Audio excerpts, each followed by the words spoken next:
மதிப்பிற்கும் மரியாதைக்கும் உரிய முதுநிலை பேராசிரியர் சுந்தரமூர்த்தி ஐயா அவர்கள் மனவளக்கலையில் மிக சிறப்பாக பல ஆண்டுகளாக தொடர்ந்து சேவை செய்து கொண்டு வருகின்றார்கள். இந்தியன் யோகா அசோசியேஷன் IYA என்ற அமைப்பு மத்திய அரசின் ஆயுஷ் அமைப்பின் கீழ் செயல்பட்டு வருகிறது. அதில் லைஃப் மெம்பராக இருக்கின்றார்கள். இந்திய கப்பல் படைத்துறையில் 16 ஆண்டுகளாக சேவை செய்து இருந்தார்கள். CBSE, CBSE, ISC மெட்ரிக் முதலிய சிலபஸ் உள்ள பள்ளிகளில் முதல்வராக 16 ஆண்டுகளாக சிறப்பாக சேவை செய்தார்கள். B.Ed, M.Ed கல்வியல் கல்லூரியில் 7 ஆண்டுகளாக முதல்வராக பணிபுரிந்துள்ளார்கள். நம்முடைய WCSC விஷன் ஆராய்ச்சி மையத்தில் மாணவர்களுக்கு ஆய்வு நெறியாளராக 8 ஆண்டுகளுக்கு மேல் சிறப்பாக சேவை செய்து கொண்டு வருகின்றார்கள். இத்தகைய சிறப்புமிக்க பேராசிரியர் சுந்தரமூர்த்தி ஐயா அவர்கள் தற்பொழுது தெளிவு குருவின் திருமேனி காண்டல் என்ற தலைப்பில் நமக்கு சிந்தனை விளக்கம் அளிக்க இருக்கின்றார்கள். ஐயா அவர்களை வணங்கி நாம் வரவேற்கின்றோம். வாழ்க வளமுடன் ஐயா. வாழ்க வளமுடன். தொடங்கலாங்க ஐயா. வாழ்க வையகம், வாழ்க வையகம், வாழ்க வளமுடன்.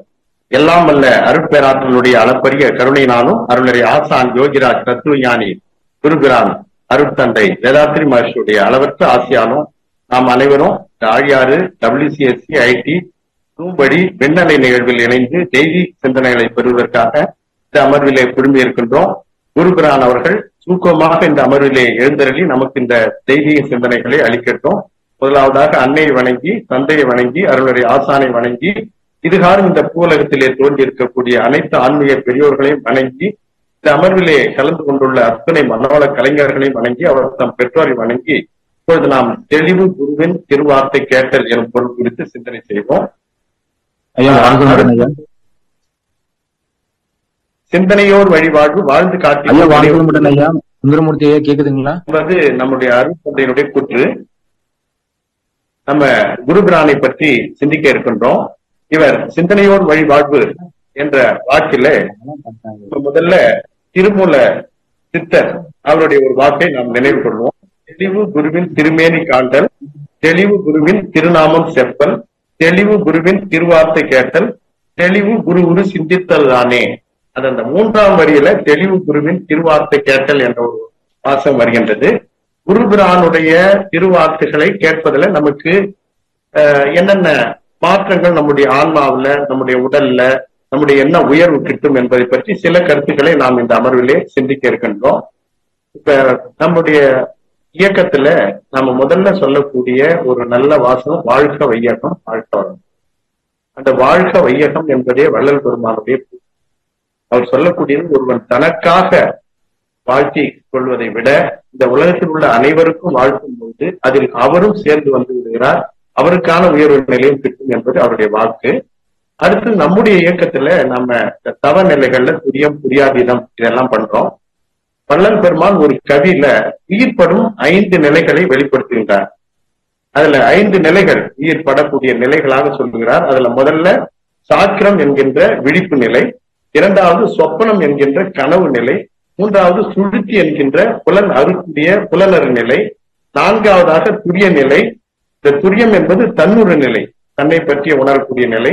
5வதாக இறுதியாக சொல்லக்கூடியது புரியாதீனம் என்கின்ற தெய்வுறு நிலை என்று சொல்கிறார். அந்த கவியிலே அவர் சொல்லுகிறார், மனித உயிரும் தெய்வ உயிரும் 2 இன்றே எழுந்த சுடராய் அமுதம் பருகி இன்பம் எய்தி இரவா நிலையில் இருக்கும் உயிரே தெய்வுறு நிலையாம் என்பர் தெளிந்தோர் என்று குறிப்பிடுகின்றார்.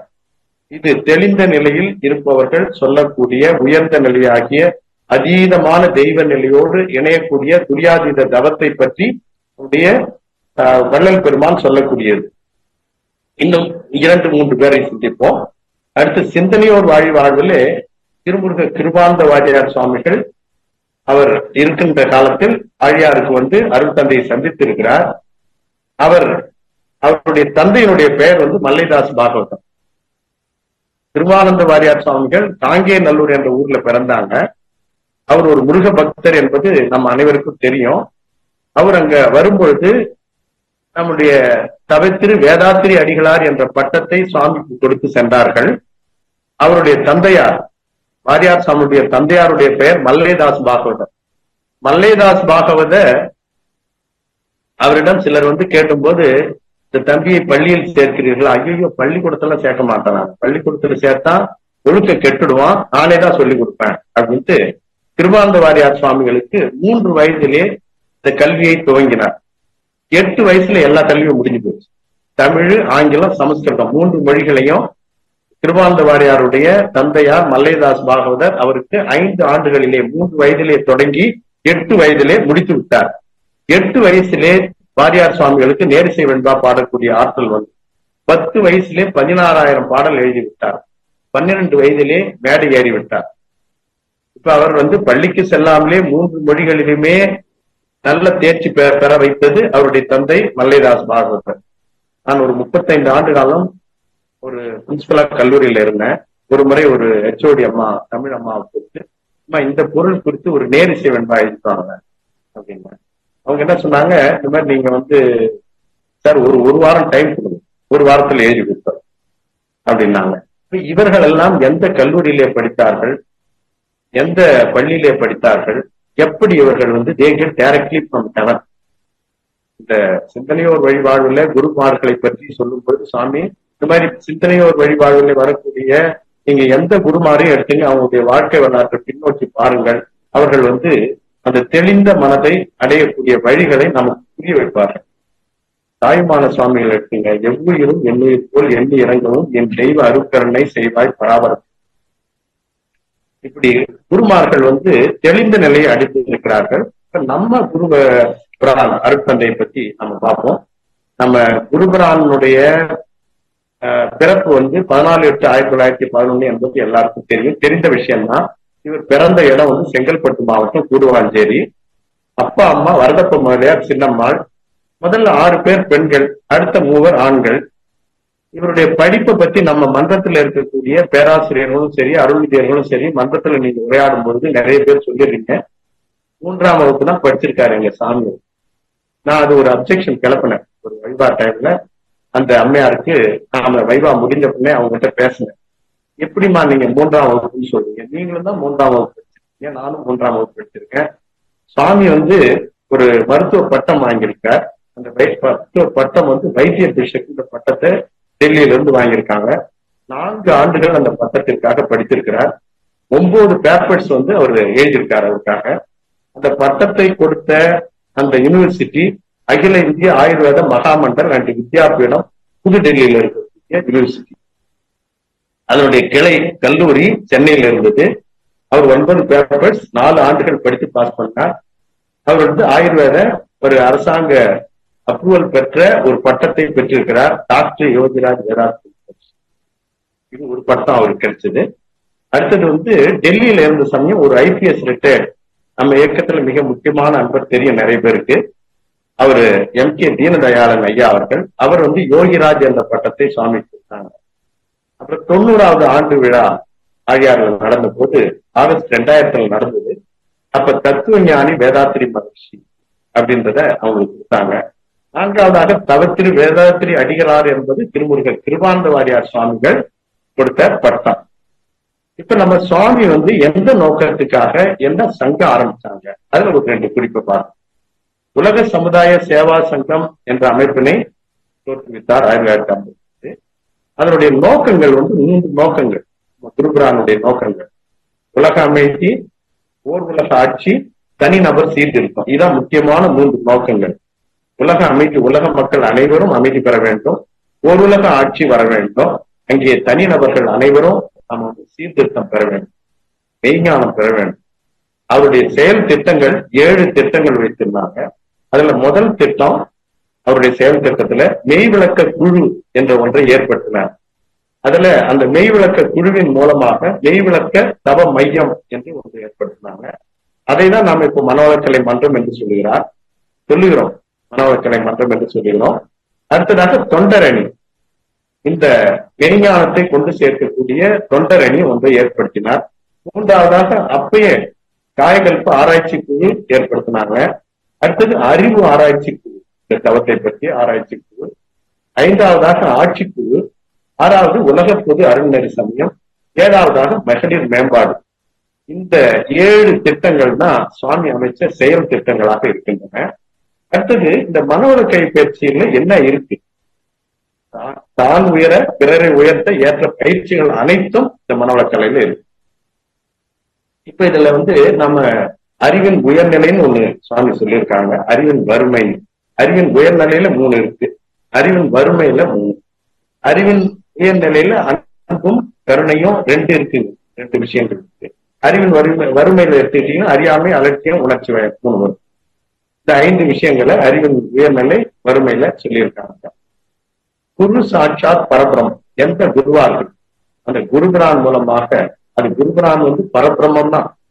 அது தன்னுடைய நிலையை தெய்வூர் நிலையாக உயர்த்தி தெய்வத்தோடு 2 கலக்கக்கூடிய ஒரு நிலையை பெற்ற குரு மகான்கள் தான் நமக்கு ஆட்சி வழங்க தகுதியானவர்கள், லோக நிலையை தெளிவுபடுத்த தகுதியானவர்கள். அந்த வகையிலே நம்முடைய பல பிறவிகளிலே செய்த புண்ணியம் இப்ப இந்த பிறவியிலே நாம் அருட்தந்தையினுடைய வழியிலே வந்திருக்கின்றோம். குரு சாட்சாத் பரபிரமம். தெளிவு, இப்ப நம்முடைய ஒரு தலைப்பிற்கு வருகின்றோம். தெளிவு குருவின் திருவார்த்தை கேட்ட. சுவாமியோட புத்தகங்கள் நிறைய நீங்க வச்சிருக்கீங்க. இந்த சுவாமியோட புத்தகங்கள்ல பாருங்க, பெஸ்ட் புக் ஞானமும் வாழும். ஞானமும் வாழும் பலர்கிட்ட இருக்கும். அதுல இன்னொரு புத்தகம் பாருங்க, சுருக்கமா ஞான பேழைன்னு ஒண்ணு. இந்த 2 புக்கும் எப்பயுமே கையிலே வச்சு, இது நமக்கு வேதம். ஞானமும் வாழும், ஞான பேழை. இதுல முக்கியமான பாடல்கள்லாம் நான் கடைசி பாடல்கள் கொடுத்துட்டு அதை நான் சொன்னேன், தேவைப்பட்டவர்கள் சொல்லுகிறேன். இதுல இந்த நடை சுவாமிஜி 3ஆம் வகுப்பு என்று சொல்லுகிறவர்களுக்கு இந்த மாதிரி ஒரு கவியினுடைய நடை பாருங்க. மதிப்பிறந்து மற்றவர்கள் மனம் உடல் வருத்தா மாநெறி. மாநெறி எது? சிறந்த நெறி எது? அறவாழ்வு எது? பேரறவாழ்வு எது? சிறந்த நோன்பு எது? சிறந்த வழிபாடு எது? அதே போல சிறந்த தவம் எது? சிறந்த தகமை எது? துன்பங்களுக்கான காரணம் என்ன? துன்பங்களை போக்கும் வழிகள் என்ன? உயர்ந்த நிலை அடைவதற்கான வழிகள் என்ன? எல்லாவற்றையுமே இந்த ஞானம் வாழ்வுல சாமி சொல்லியிருப்பாங்க. அப்ப பாருங்க, முதல்ல சிறந்த நெறின்னு பாருங்க. சிறந்த நெறின்னு ஒழுக்கம், கடமை, ஈகை இணைந்த அறநெறி தான் சிறந்த நெறி. ஒழுக்கம் நமக்கு தெரியும், அதே மாதிரி கடமை, 5 வகை கடமை தெரியும், ஈகை பிறருக்கு உதவுது, இதையெல்லாம் சேர்ந்த நெறிகளை நாம சிறந்த நெறின்னு சொல்றோம். அத மாநெறின்றது பெரிய நெறி. அதுல என்ன வருது? மதிப்பிறந்து மற்றவர்கள் மனம் உடல் வருத்தா மாநெறிந்தார். மதிப்பிறந்து, அந்த வாசகத்தை கேளுங்க. இந்த வாசகம் எவ்வளவு கைட்டக்கான ஒரு தமிழ். இது மாநெறின்னு சொல்றாங்க, ஒண்ணு சிறந்த நெறின்னு சொல்றாங்க. இது இதெல்லாம் நாம தெளிவு குருவின் திருவார்த்தை கேட்டலும் போது குருவினுடைய வார்த்தைகள் எல்லாமே இதுல இருக்கு. நம்ம நிறைய புத்தகம் சில மந்திரங்கள்ல கேட்கறது புத்தகம், எல்லா சாமியோட புத்தகமும் வெளிவந்த உடனே வாங்கிட்டு போய் வீட்டுல வச்சுவேன். ஆனா அது இன்னும் படிக்கல. வாங்கி நாமளும் வச்சிடறோம். நீங்க மற்ற புத்தகங்கள் படிக்கிறீங்களோ இல்லையோ, இந்த ஞானம் வாழ்வும் எடுத்து பாருங்க. அப்புறம் சிறந்த நெறி, மாநெறி இப்ப பார்த்தோம். அப்புறம் அறவாழ்வு நம்ம தெரிஞ்சுக்கிட்டோம். இதுல பேரற வாழ்வுன்னு ஒரு சாமி சொல்லியிருக்காங்க. குற்றம், குறை, பகை, போல் சொல்லல், வஞ்சம், இந்த 5 ஒழிச்சொல்லுன்றாங்க.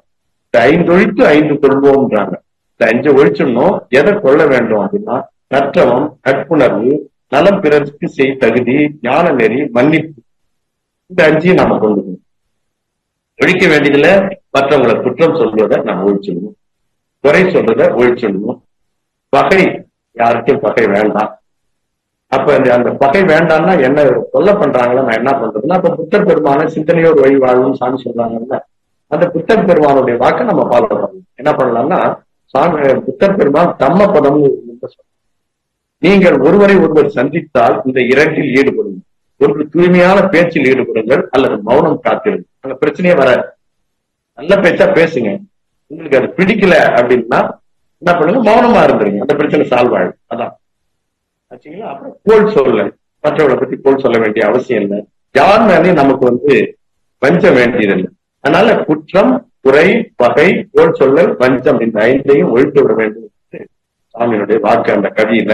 அடுத்தது 5 கொள்ளக்கூடிய விஷயங்கள நற்றவம், தவத்தாலதான் நம்முடைய கருமையை தூய்மைக்கு உயர்ந்த நிலையை அடையும். தினந்தோறும் தவம் பண்ண 5 தவங்கள் இஸ்லாத்துல சொல்லக்கூடியது 5 தவங்கள். அதே போல நம்ம 5 வேலை தொழுவுற மாதிரி, அவங்க தொழுவுற மாதிரி 5 வேலை தவம் நேரம் கிடைக்கும் போது பண்ணுவோம். ரொம்ப நேரம் கிடைக்கல, ஒரு 10 நிமிஷம். ரொம்ப இதுல ரொம்ப உயர்ந்த நிலை அடையக்கூடிய ஒரு பயிற்சி உயர்நிலை பயிற்சி.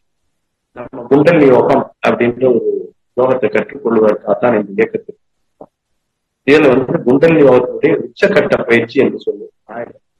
குண்டல் யோகம் செய்வதன் மூலமாக உங்களுக்கு என்ன நன்மை கிடைக்கிறதோ அந்த 3 நிமிஷத்துல உடல் உள்ளம் உயிர் எல்லாவற்றையும் தூய்மை செய்யக்கூடிய ஒரு அற்புதமான பயிற்சி காயகல்ப பயிற்சி. இதை விடாம செஞ்சோம்னா என்ன ஒரு பலன் மட்டும் சொல்றோம். அதுல பாத்தீங்கன்னா சத்தான ஆகாரம் சாப்பிடுற ஃப்ரிட்ஜில் வச்சு எடுத்து சுத்தமா கெட்டு போகாத பொருளை தான் நான் சாப்பிடுறேன். நல்ல பொருட்கள் சிறுதானியங்கள்லாம் சாப்பிடுறேன், நல்ல காய்கறிகள் சாப்பிடுறேன், நல்ல அப்படியே இந்த உடம்பு பாத்தீங்கன்னா வேலை தான் போகுது. என்ன காரணம்னா ஒரு நாளைக்கு வந்து நம்ம உடம்புல 50,000 செல்லு 60,000 செல்லு இறந்து போகும். புதியதாக செல்கள் உருவாகும். புதியதாக உருவாகிற செல்கள் வந்து ஒரு 10,000 இருக்கு. அப்ப 40,000 செல்லு எக்ஸ்ட்ரா போயிடும். இப்ப இன்னும் வந்து நீங்க அது அந்த மாதிரி செல்கள் அழிவு காரணம் என்னன்னா சினம், கவலை, இது 2 தான். ரொம்ப அடிக்கடி கோவப்பட்டுட்டே இருக்கவங்களுக்கு செல்கள் உள்ள இறந்து, அது இறந்துட்டு போகுது. நம்ம உடம்புலதான் வந்து 600 ட்ரில்லியன் செல்லுகள், பல கோடி செல்கள் இருக்கு. தலைப்பகுதியில மொத்தம் 1500 கோடி செல்கள், நியூரான்கள் சொல்லுவோம். தலைப்பகுதியில் இருக்க செல், உடல் முழுமே இருக்கக்கூடிய செல்கள் செல்கள்னு சொல்றோம். அந்த செல்லுக்குள்ள 46 குரோமோசோம், அதுல எக்ஸ் குரோமோசோம் இருக்கு, ஒய் குரோமோசோம். அந்த தாய் தந்தை இணைப்புல வந்து ஒய் குரோமோசோம் வந்து ஒரு மகளிர்கிட்ட போனாதான் அவங்க வந்து ஆண் குழந்தை. அந்த ஒய் குரோமோசோம் என்பது ஆண்கள்கிட்ட மட்டும்தான் இருக்கு, பெண்கள்கிட்ட இல்ல. அப்படிலாம் இருக்கு. அதுக்குள்ள என்ன போனீங்கன்னா ஜீன்ல வந்து அந்த குணாதிசயங்கள், தாய் தந்தையுடைய குணாதிசயங்கள். இப்ப இந்த செல்கள்ல உள்ள இருக்கக்கூடிய இந்த அமைப்பானது சீர்குலைந்து போக வழிவகை செய்யக்கூடிய 2 விஷயங்கள் வந்து ஒரு சினம் தற்கொலை. அடிக்கடி உணர்ச்சி வசப்படுறது செல்களுக்கு அழிவு. 2வது முக்கியமான பிரச்சனை என்ன ஆகும்னா நரம்புகள் கெட்டு போச்சுன்னா தவம் செய்ய முடியாது. அடிக்கடி சினம் ஏற்படுறதுனால தவம் செய்ய முடியாது. சோ அதனால வந்து இந்த வஞ்சம், போல் சொல்லல் இதையெல்லாம் விட்டுட்டு நாம வந்து நற்றவம் தவத்தை செய்யணும், ரிலாக்ஸா இருக்கும். தவம் செய்யும் போது இன்னும் ஒரு பிரச்சனை வரும் நிறைய பேருக்கு. இப்ப நம்ம ஸ்மார்ட் கைடு வந்து நமக்கு கொடுத்துருக்காங்க. ஸ்மார்ட் கைட்ல நம்ம இப்படிதான் தவம் பண்ணணும் அப்படின்னா நாம ஒரு அறிவிப்பு கோயில உட்காந்து தவம் செஞ்சுட்டு உடனே அப்ப வந்து அவங்க நான் அமர்ந்துள்ள இடத்தை சுற்றிலும் நல்ல தெய்வீக ஆற்றலே நிரம்பின அப்படின்னு அதுல இருக்கு, அந்த புத்தகத்துல இருக்கு.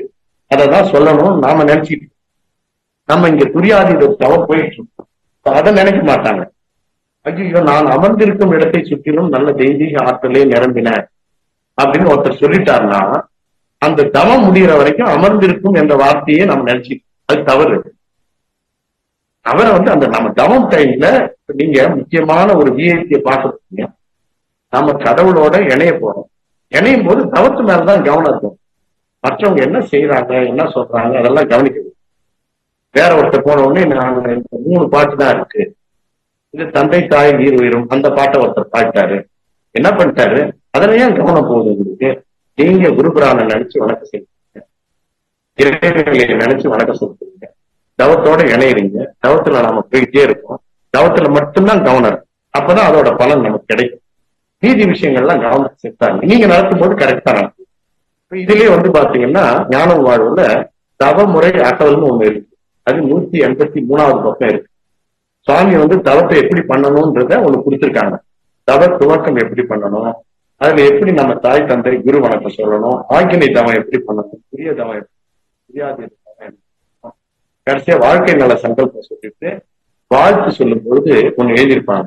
வாழ்க்கை என் வாழ்க்கை துணைவர், வாழ்க்கை என் குழந்தைகள் எல்லாம், வாழ்க்கை என்னுடன் பிறந்தவர்கள், வாழ்க்கை என் நண்பர்கள் அனைவரும், வாழ்க்கை என் தொழில்துறை நண்பர்கள், பகைவர்கள் வளமோடு திருந்தி, உலகில் வாழ் மக்கள் எல்லாம், வாழ்க்கை மையத்தம் வாழ்க்கை அறநெறி, மெய்ஞானம் 185வது பக்கத்துல சாமி கொடுத்த வாழ்க்கை. தவத்தை தொடங்கி வாழ்த்து கொடுக்கிற வரைக்கும் நீங்க எப்படி செய்யணும்னு சொல்றாங்க. தவம் நடத்தும் போது ஒரு அன்பர் தவம் நடத்துறாரு, அதுல உள்ள குற்றம் குறை இதையே நினைச்சிட்டு இருந்தீங்கன்னா நீங்கன்னா மேற்கொண்டு நீங்க அதீத நிலையான மெய்ப்பொருள் இருக்கக்கூடிய அதீத நிலை, துரியாதீத நிலை, சுத்த வெளியே அடைய முடியாது. உங்க மனசு வந்து இங்க கீழே இருக்கும். 300 மைல் வரைக்கும் இருக்கிறத எர்த்து பவுண்டு போயிடும், சாலோபம் அல்லது சாலோபம். அதுக்கு அடுத்தது வந்து சூரிய களம். அதை வந்து சமீபமா இருக்கிறதால சாமீபியம் அப்படின்னு சொல்றோம். 9 crore மைல்ஸ் வரைக்கும் இருக்கக்கூடிய சாலோபம், சாமீபியம். சாரூபம் என்பது விஸ்வரூபம், மூணாவது சக்திகரம் முழுவதும் பரவி இருக்கக்கூடிய இடத்த அதை வந்து சாரூபம் என்று சொல்லுவோம். அதுக்கப்புறம் இருக்கக்கூடியது சாயுச்சிய நிலை. சாயுச்சிய நிலைனா சுத்த வெளி. இப்ப நீங்க ஒருவேளை இந்த தவம் செய்யும் போது யாராவது ஒருத்தர் அமர்ந்திருக்கின்றன்னு சொல்லிட்டாங்கன்னா அதை நினைச்சிட்டே இருந்தீங்கன்னா நீங்க சாலோபத்திலேயே இருப்பீங்க. நீங்க சாயுச்சியம் போக மாட்டீங்க கண்டிப்பா. ஏன்னா உங்க நினைப்பு ஃபுல்லா அந்த அமர்ந்து இது எதுக்கு நமக்கு தேவை? அவர் தவத்துல உங்களை கூப்பிட்டு போறாரு, அதுதான் நமக்கு முக்கியம். நம்ம சுத்த வெளியோட இணைய போறோம். அதுக்கு போங்க தவத்துல. அப்புறம் அவர் வந்த உடனே அதோட முடியாது. நீங்க தவம் முடிகிற வரைக்கும், தவம் முடிஞ்ச பிறகு அவர் வந்த உடனே இந்த மாதிரி நீங்க ஒரு தப்பு பண்ணிட்டீங்க. என்ன தப்பு பண்ணிட்டீங்கன்னா நீங்க வந்து அமர்ந்துள்ளதான் இருக்கு, அதுல அமர்ந்திருக்குன்னு சொல்லிட்டீங்க. அதை அவர்கிட்ட சொல்லி அவர் மனநிலையை கெடுத்து நாம ரெஃபரன்ஸ் நீங்க இபிகோ செக்ஷன் எல்லாம் பாத்தீங்கன்னா கோர்ட்ல எல்லாம் நிரூபிக்கும் போது அந்த ஒரு செக்ஷன் சொல்லுவாங்க, இந்த செக்ஷன் படி இப்படிதான் செய்யணும். ஒரு பைத்தியத்தை நீங்க அரெஸ்ட் பண்ண முடியாது. மனநிலை பாதித்தவர் அவங்க அரெஸ்ட் பண்றதுக்கு வழிவகை இல்லை. அவங்க கொலையை செய்தாலும் அவங்க சட்டத்துல இருக்கு. நாம அதையே நினைக்கணும். நீங்க கரெக்டா நினைச்சிட்டே போகணும். நான் அமர்ந்து எது வருமோ நினைங்க. ஒரு மாசத்துல ஒரு தடவையாவது இந்த தவ முறையாக சாமி என்ன சொல்றாங்க, எப்படி வாழ்க்கை கொடுக்க சொல்றாங்க. அப்புறம் இதுல வந்து நான் வாழ்க்கை என் வாழ்க்கை துணைவன்னு சொல்லிட்டேன்னு வச்சுக்கோங்க. வாழ்க்கை துணைவின்னு தான் அதுல இருக்குவாங்க. ஆனா ஞான பேழையில சாமி வந்து வாழ்க்கை துணைவன் சொல்றாங்க. கணவன் மனைவிக்கு வாழ்க்கை கொடுக்கலாம், மனைவி கணவனுக்கு வாழ்க்கை. அப்ப வாழ்க்கை துணைவர்னா பொதுவாயிடும். இருபாலுக்கும் பொதுவான ஒரு விஷயத்த நம்ம சொல்ற மாதிரி ஆயிடும். அதனால அன்பர்களே, தவம் செய்யும் போது மட்டும் வேற எந்த சிந்தனையும் 100% வந்து நாம சுத்த வெளியை நோக்கி போயிட்டு நம்ம உடல் அளவுல இருக்கிறோம்.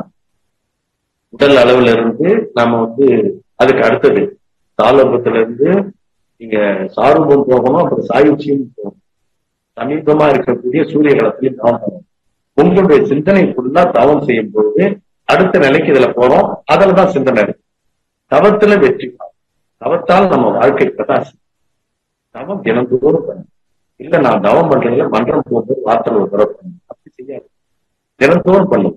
காலையில் எழுந்திருச்ச உடனே உங்க ஆத்மா பரிசுத்தமாகிறதுக்கான ஒரு சிறப்பான பயிற்சி கண்ணாடி பயிற்சி. ஜீவனானந்த பெருக்க பயிற்சி 3 பயிற்சிகள் கொடுத்தாங்க சாமி. அந்த 3 பயிற்சிகள்ல கரும்புள்ளி பயிற்சி, தீப பயிற்சி, கண்ணாடி பயிற்சி கொடுத்தாங்க. கரும்புள்ளி பயிற்சி இப்ப நம்ம செய்யறது இல்லை.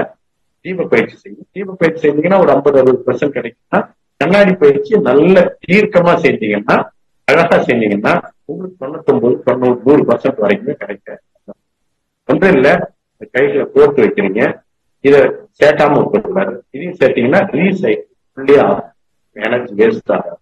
அடுத்தது வந்து நம்ம மேல ஒரு கோவிலை போட்டிட்டோம்னா அந்த மயிர்கால் வழியா போகக்கூடிய சக்தி போகாது. சரிங்களா? சார் அப்படி அதுல வந்து கண்ணாடி வச்சுங்க, கண்ணாடி பயிற்சி செய்யுங்க, ஸ்டெப் பை ஸ்டெப்பா செய்யுங்க.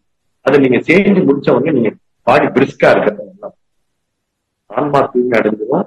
நமக்கு வரக்கூடிய எதிரில வரக்கூடிய எல்லா கஷ்டங்களையுமே உடல் உள்ளம் உயிர் பூனையும் ஆரோக்கியமா வைத்து சிறப்பான பயிற்சி ஜீவகாந்த பயிற்சி கண்ணாடி பயிற்சி. நற்றவம் என்பது எந்த தவம் செஞ்சாலும் எந்த கண்ணாடி பயிற்சி செஞ்சாலும் ஜீவகாந்த முழு கவனம் அதை வச்சு செய்யும். அதே மாதிரி உடற்பயிற்சி அதுவும் ஒரு தவம் தான்.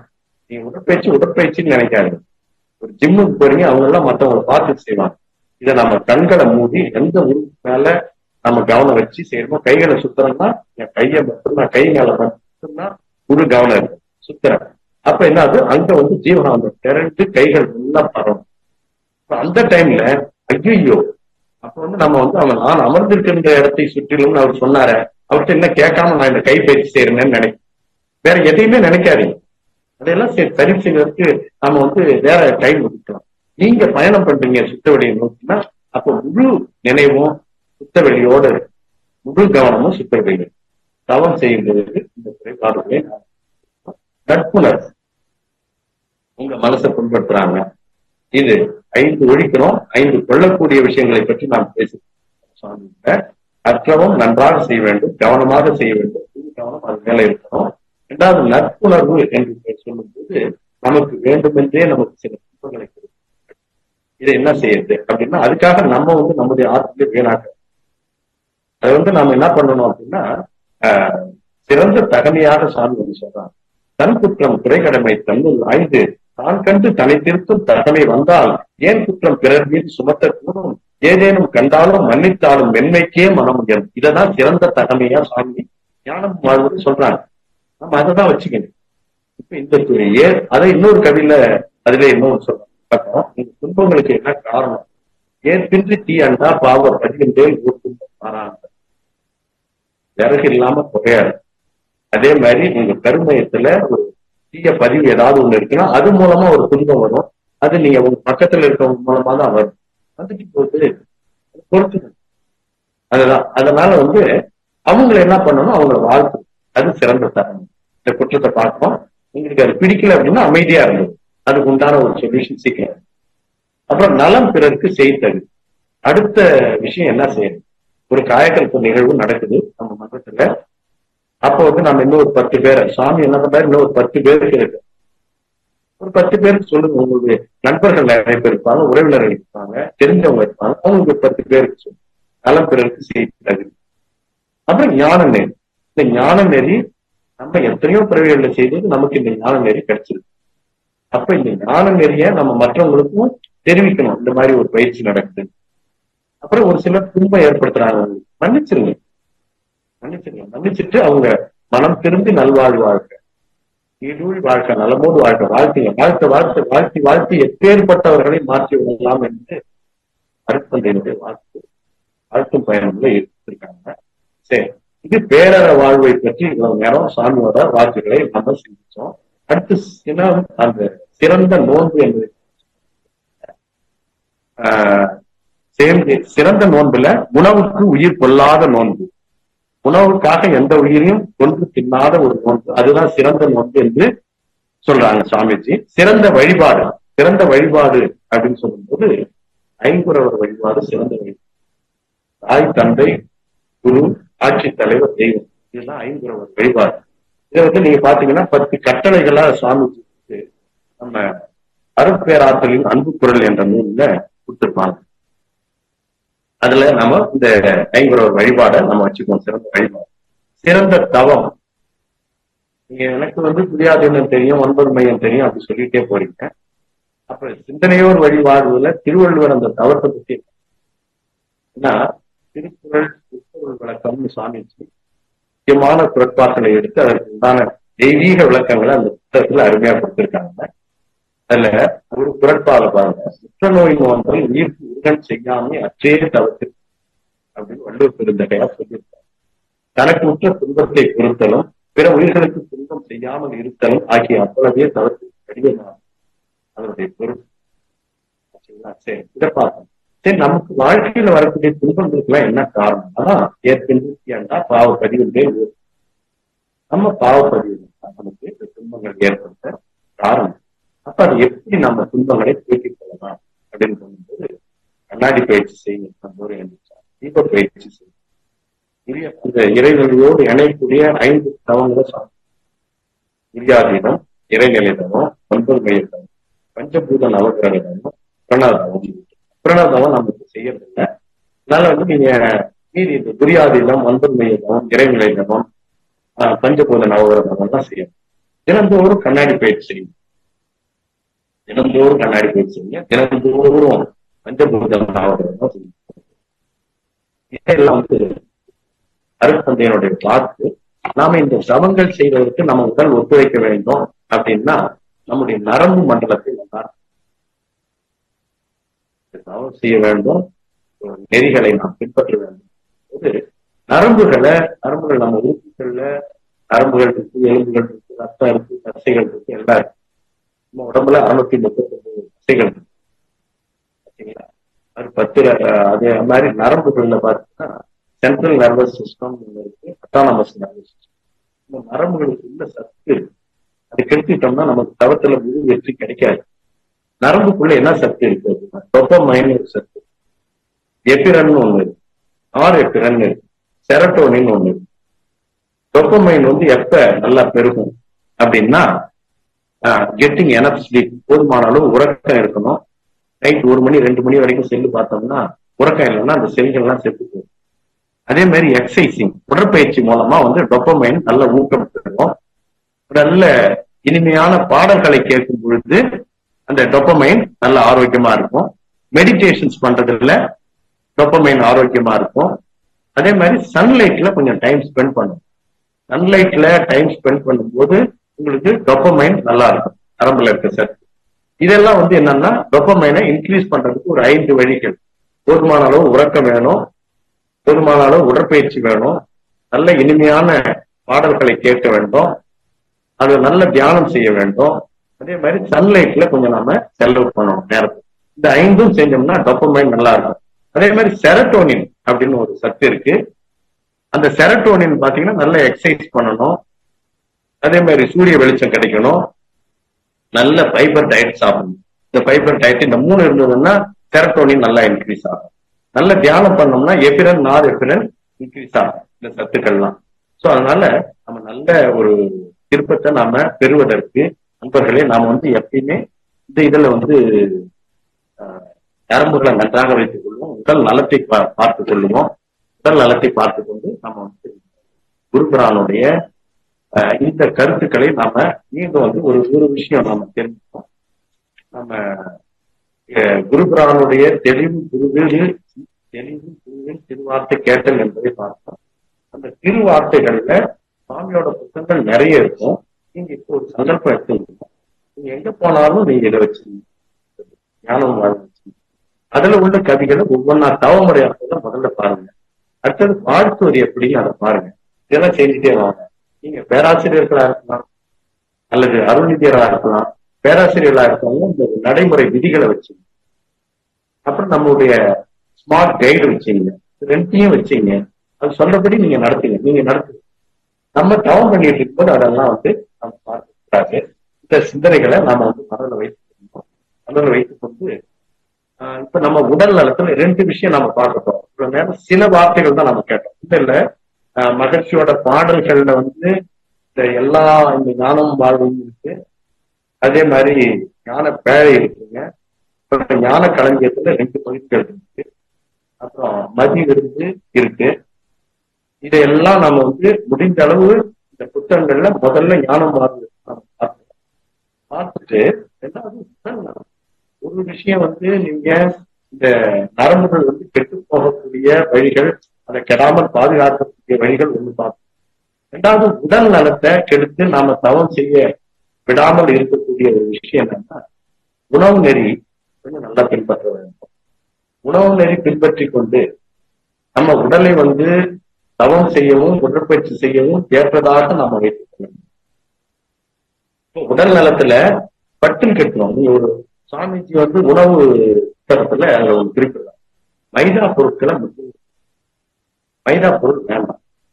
அது வந்து அதே மாதிரி கடலை மாவுல செஞ்ச பண்டங்கள் நீக்கிடும். யோகிகள் செய்யக்கூடிய இந்த 2யும் மைதா இந்த கடலை மாவு நீக்கிறது. மூன்றாவதா வந்து கலரிங் ஏஜென்ட்ஸ் கொடுத்து சாப்பிடாதீங்க. கலரிங் ஏஜென்ட்ஸ் அப்படின்னு சொல்லும் பொழுது கலரிங் ஏஜென்ட்ஸ்ல ஒரு மிக்சர் கடைக்கு போறீங்க, பச்சை மிக்சர் இருக்கும், சிவப்பு மிக்சர் இருக்கும், ஆரஞ்சு கலர்ல மிக்சர் இருக்கும். அதெல்லாம் வந்து கேன்சர் காசிங் ஏஜென்ட்ஸ்னு சொல்லியிருக்காங்க. அதே மாதிரி ஒரு கடைக்கு போறீங்க, உழவர் சந்தைக்கு போறீங்க, இடுப்பு உயரத்துக்கு ஒரு முருங்கக்காய் இருக்கும், அதெல்லாம் வாங்காதீங்க. முருங்கக்காய் வாங்கணும்னா இந்த அளவுக்கு வாங்க. நம்ம தவத்தில் மேம்படுவதற்கான உடல் நலத்திற்கான சில குறிப்புகளை மட்டும் இப்ப நான் சொல்றேன். இந்த காய்கறிகள்ல ஹைபிரிட் காய்கறிகள் வேண்டாம், பழங்கள்ல ஹைபிரிட் வேண்டாம். நான் கல்லூரியில படிக்கிற காலத்துல தேன் வாழை கொடுப்பாங்க. தேன் வாழை வந்து ஒரு விரல் சைஸ்ல தான் இருக்கும், செம்ம டேஸ்டா நல்லா இருக்கும். இப்ப பாத்தீங்கன்னா வாழைக்காய் மாதிரி. அதே மாதிரி ஊர் உலகம் நீங்க எல்லா இடத்துலயும் போற இடத்துல சொல்லுவாங்க செவ்வாழை சாப்பிடுங்க அப்படின்னு. செவ்வாழை பார்த்தா வாழைக்காய் மாதிரி இருக்கு, ஹைபிரிட். அதே மாதிரி இந்த காய்கள்லாம் வேண்டாம். அந்த மாதிரி ஹைபிரிட் இல்லாத பழங்கள், அப்புறம் விதை இல்லாத பழங்களை சாப்பிடாதீங்க. விதை இல்லாத பப்பாளி, விதை இல்லாத திராட்சை, இதெல்லாம் விஷம், கேன்சர் கொண்டு வந்துடும். வேணாம். உலக நாடுகள் 201 நாடுகள்ல நம்ம நாடுதான் வந்து சுகர்ல கேன்சர்ல நம்பர் 1 இருக்கு. அப்ப நாம பட்டுன்னு எதையாவது நம்பிடுறோம், நம்ம விழுந்துடுறோம். அதே மாதிரி சாக்லேட்ஸ் குழந்தைங்களுக்கு, இந்த சாக்லேட் எதுல செய்யறாங்க? மைதா மாவு, வெள்ளை சர்க்கரை, கலரிங் ஏஜென்ட், தான் சாக்லேட்ஸ். எனக்கு சமீபத்துல ஒரு குழந்தை, எல்கேஜி குழந்தை, அவங்க அப்பா ஃபாரின்ல இருந்து வந்தாரு. 1500 சாக்லேட் வாங்கி கொடுத்தாரு. ஒரே நாள்ல சாப்பிட்டுச்சு. அப்புறம் கால் நடக்க முடியும். அதுக்கு போய் 4 லட்சம் ரூபாய் செலவு. அதனால குழந்தைகளுக்கு சாக்லேட் வகைகள், பிஸ்கட்டுகள், எந்த பிஸ்கட்டும் வாங்கி, அவங்களுக்கு கடலை மிட்டாய், எள்ளு உருண்டை, பொரி உருண்டை, அதே மாதிரி தின்பண்டங்கள்ல நல்ல கம்பு லட்டு, கேழ்வரகு லட்டு இதெல்லாம் செஞ்சு வச்சுங்க. இதெல்லாம் உங்களால செய்ய முடியல, நான் ஒர்க்கிங்ல இருக்கேன் அப்படின்னா, இதே டிபார்ட்மெண்ட் ஸ்டோர்ல எல்லாம் வந்துருச்சு. டிபார்ட்மெண்ட் ஸ்டோர் போகும்போது வெள்ளை சர்க்கரை கலந்த உணவுப் பொருட்களை தயவு செய்து குழந்தைகளுக்கு வாங்கி. வெள்ளை சர்க்கரை வேண்டாம். நான் வந்து ஒரு சர்க்கரை ஆலையில ஒரு வகுப்பு எடுக்க போயிருந்தேன். அங்க போயிட்டு அந்த வகுப்பு ஒரு 500 பேர் அட்டன் பண்ணாங்க. முடிச்ச உடனே இப்படி வந்து பார்த்தா ஒரு 100 மூட்டைக்கு மேல அடுக்கி வச்சிருந்தாங்க. இது என்னப்பா அப்படின்னா, இது ப்ளீச்சிங் பவுடர். என்ன பண்ண போறீங்கன்னு. அதை கொட்ட தான் போறோம், கரும்பு சாறுல கொட்டுவோம். அப்புறம் இன்னொரு இடத்துல பக்கத்துல இன்னொரு 100 மூட்டை இருந்தது. அது என்னன்னு கேட்டேன். அதுவும் வந்து அந்த வாஷிங் சோடா இருக்குங்களா, அதை வச்சிருக்காங்க. அதையும் கொட்ட தான் போறோம் அப்படின்னாங்க. வாஷிங் சோடா, ப்ளீச்சிங் பவுடர் கலந்த, அதை கலந்த உடனே அது ஏன் இதை கொட்டுறீங்கன்னு கேட்டேன். போட்டாதான் வெள்ளை கலர் வரும். ப்ளீச்சிங் பவுடரும் வாஷிங் சோடா, துணி வாஷ் பண்றதுக்கு பயன்படுத்தக்கூடிய சோடாவையும் நம்ம உள்ளுக்கு சாப்பிடலாமான்றதை நீங்க ஒரு கணக்கு செஞ்சு.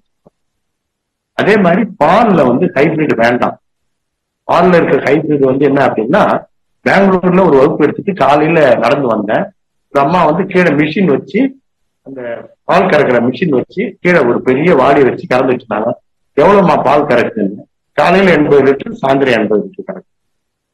பசும்பால் என்ற பெயர்ல நீங்க நாட்டு மாட்டு பால் கிடைச்சா குழந்தைங்களுக்கு இதெல்லாம் கொடுக்காதீங்க, அது வேண்டாம். ஆனா வள்ளல் பெருமான் என்ன சொல்றாரு, எந்த பால் சாப்பிடலான்றாருன்னா, அவர் வந்து தேங்காய் பால் தான் சொல்றாரு. தேங்காய் பால்ல 38 சத்துக்கள் இருக்கு, இளநீர்ல 38 சத்துக்கள் இருக்கு. அதனால இந்த மாதிரி உணவுப் பொருட்கள் நம்ம கொஞ்சம் எச்சரிக்கையா இருக்கும். ஹைபிரிட் காய்கறிகள் வேண்டாம், ஹைபிரிட் பழங்கள் வேண்டாம். இந்த காய்கறிகள், பழங்கள் தவிர்த்து வேறு எந்த உணவுப் பொருட்களையும், கடையில வந்து வெள்ளை சர்க்கரை, மைதா சேர்ந்த எந்த உணவுப் பொருட்களும் வேண்டாம். மைதா, கடலை மாவும், வெள்ளை சர்க்கரை, இந்த 3ஐயும் நினைவு வச்சீங்க. 4வது ஒரு முக்கியமான பொருள் வந்து கலரிங் ஏஜென்ட்ஸ். கலரிங் ஏஜென்ட்ஸ் வந்து சாப்பிட்டீங்கன்னா கேன்சர் வரும் உறுதி. இது அமெரிக்க ஒரு விஞ்ஞான கழகம் வந்து நிரூபிச்சிருக்காங்க. வெள்ளை சர்க்கரை, மைதா, கலரிங் ஏஜென்ட்ஸ் இதையெல்லாம் வந்து நீங்க சாப்பிடும்போது என்ன ஆகுது, அது உடல்ல வந்து கேன்சர் உருவாகுறதுக்கு காரணமா. ஒருத்தரை போய் கேட்டீங்கன்னா சொல்லுவாங்க, பிரசவ வலியை நம்ம தாங்க முடியாது, பல்லு வலியும் தாங்க முடியாதுன்னு. இது 2 வலியை விட ஒரு மோசமான வலி கேன்சர் வலி. தலையில இருக்க முடியெல்லாம் கொட்டிடும். நம்ம நாடு வந்து அதுல நம்பர் 1 இருக்காது.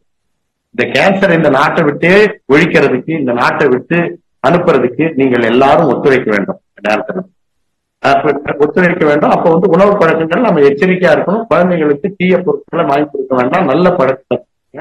சின்ன சின்ன வாசகம் குழந்தைங்களுக்கு 8 வயசுல இருந்து உடற்பயிற்சி கற்றுக் கொடுக்க ஆரம்பிச்சிருக்கோம். நான் எல்கேஜிக்கு ஒரு பாம்லெட் போட்டு அவங்களுக்கு வந்து என்ன பண்ணேன், எல்கேஜிக்கு வந்து அவங்க வந்து பாடு பாப்பா. நான் பள்ளியில முதல்வரா இருந்தேன், அதுக்கப்புறம் வந்து கல்லூரியில முதல்வரா இருந்தேன், அதுக்கப்புறம் இப்ப ஆழியார்ல ஒர்க் பண்ணிருக்கேன்.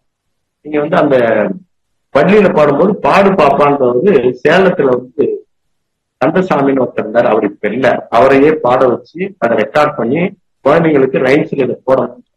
பாடு பாப்பா புத்தகம் யாராவது வச்சிருந்தா எடுத்து படிங்க. அதுல எவ்வளவு நல்ல அந்த வாசகத்தை எப்படி சாமி பண்ணிருக்காருன்னு பாருங்க. இந்த ஒழுக்கம் தான் நமக்கு உயர் ஒழுக்கத்தோடு உலகினிலை குழந்தைகளை வளர்க்கும் திட்டம். அது சுவாமியோட முக்கியமான திட்டம். இது ஒண்ணு.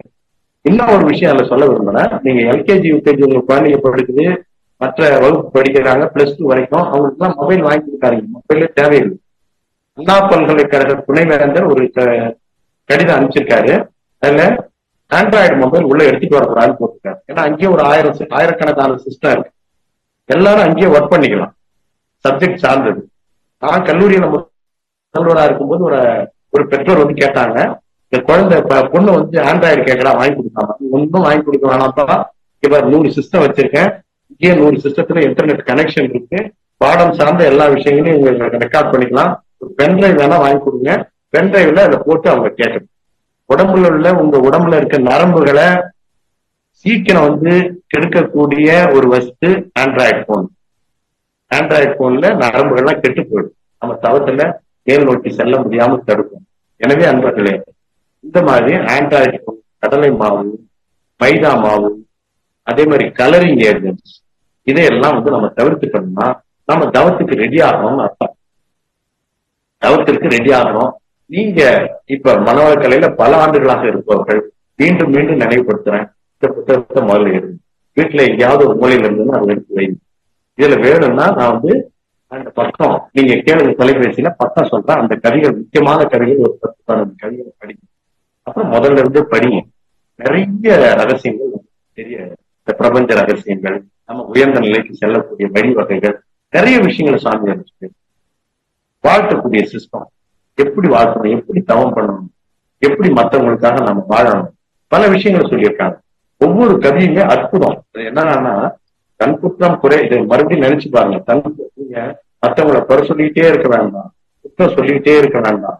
நீங்க செய்ய வேண்டிய வேலை என்ன? தன் குற்றம் குறை கடமை தன்னுள்ள ஆய்ந்து தான் கண்டு தனித்திருக்கும் தகமை வந்தால் ஏன் குற்றம் பிறர் மீது சுமத்த கூடும், ஏதேனும் கண்டாலும் மன்னித்தாலும் மென்மைக்கே மனம் உயரும் அப்படின்னு சாமி.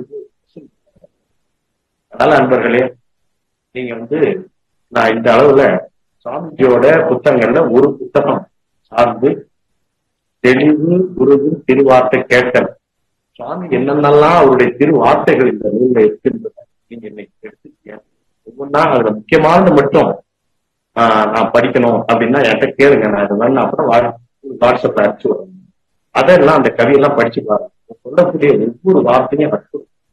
இந்த அற்புதங்களை நாம் அனுபவிக்க வேண்டும் என்று சொல்லி இந்த அளவுல நம்ம இவ்வளவு நேரம் அருமையான இந்த நிகழ்வுல நாளை பொழுதுல அருட்தந்தையினுடைய தெய்வீக சிந்தனைகளை பெற்ற அத்துணை அன்பர்களும் அவர் தம் அன்பு குடும்பங்களும் வளமோடு வாழ்க்கை, நலமோடு வாழ்க்கை, வீட்டில் வாழ்க்கை, வாழ்க்கையில் நலமுறை இனிதே வாழ்க்கை, மெய்ஞானத்துக்கு மேலோடு வாழ்க்கை, செல்வச்சை போல் வாழ்க்கை, மன அமைதியோடு வாழ்க்கை, நானும் செல்வச்சை போல் வாழ்க்கை, மெய்ஞானத்துக்கு மேலோடு வாழ்க்கை வாழ்க்கை. இந்த அளவிலே இந்த சிந்தனையை நிறைவு செய்கிறேன். இதில் பங்கு பெற்ற அத்துணை அன்பர்களும் அவர் தம் குடும்பத்தினரும் எல்லா வளங்களும் பெற்று மன அமைதியோடு வாழ்க்கை, செல்வச்சை போது வாழ்க்கை, எல்லா வளங்களும் பெற்று வாழ்க்கை. வாழ்க வளர்ந்தார், வாழ்க வளர்ந்தார், வாழ்க வளர்ந்தார். நம்முடைய கேள்விகளுக்கு சிறப்பாக பதில் அளிக்க இருக்கின்றார்கள். கேள்வி கேட்க விரும்பும் அன்பர்கள் தங்களுடைய கைபேசியை தாங்களே அன்மியூட் செய்து கொண்டு கேள்விகளை மற்றும் சுருக்கமாக கேட்குமாறு அன்புடன் கேட்டுக்கொள்கிறோம். முதலாவது அன்பராக TAS, வாழ்க வளமுடன். உங்களுக்கு அன்மியூட் கொடுக்கிறோம். வாழ்க வளமுடன், வாழ்க வளமுடன். அம்மா வாழ்க வளமுடன். ஐயா வாழ்க வளமுடன். ஐயா, ஐயா உங்க பேரை சொல்லிட்டு நீங்க கேள்வி கேட்கலாங்க ஐயா. என் பேர் TA ஸ்ரீனிவாசன், அருள்நிதி TA ஸ்ரீனிவாசன், சேலத்திலிருந்து. வாழ்க வளமுடன் ஐயா, கேள்வி கேட்கலாம் ஐயா. ஐயா மிகச் சிறப்புங்க ஐயா சுந்தரமூர்த்தி ஐயா. தெளிவு குருவின் திருவார்த்தை கேட்டல், குரு சொல்லி இருக்கிறத நம்ம கேட்டு கடைபிடிச்சாலே போதுங்கிறதையும்,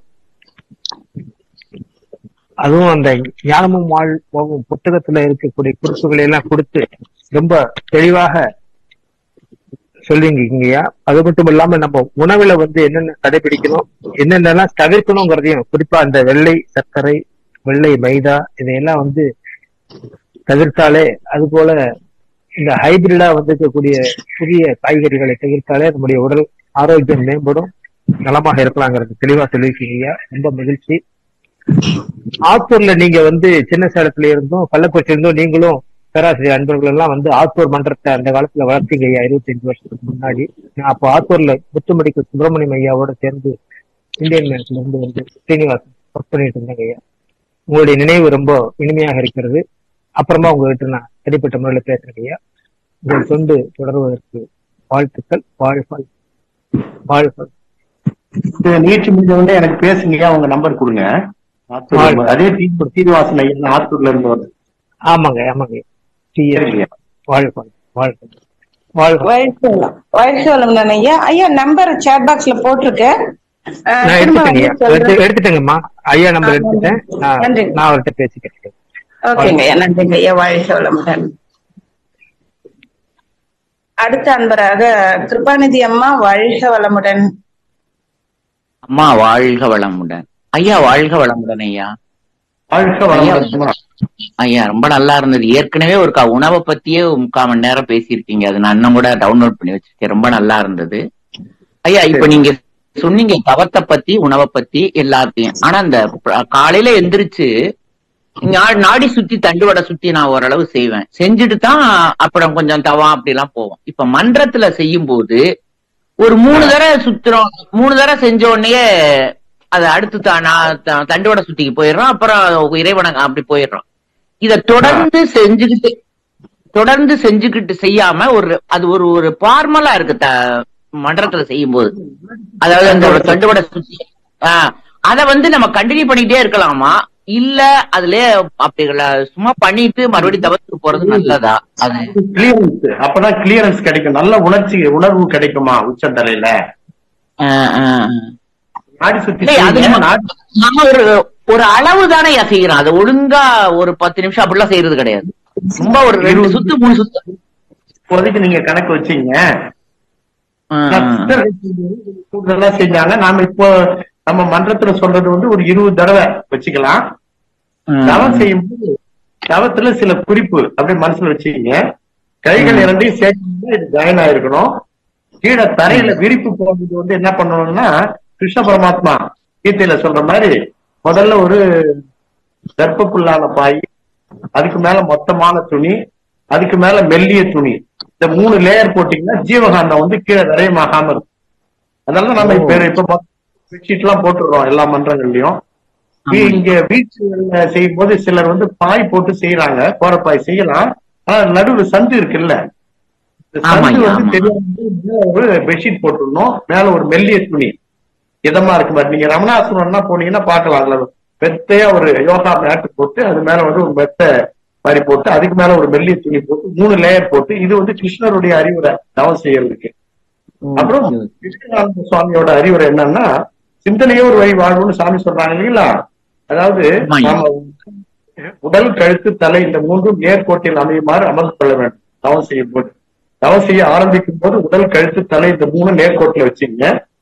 உடலி சக்தி மூலாதாரத்துல இருந்து நேரா உங்களுக்கு ஆக்னா சக்கரமோ துரியஸ்தானத்துக்கோ வந்த பிறகு அப்புறம் தளர்ந்து உட்காந்து வந்த பிறகு அப்ப நீங்க அப்படி நேரா நாடி பின்னாடி இருக்க நாடி ரொம்ப மெல்லிசா இருக்கும்.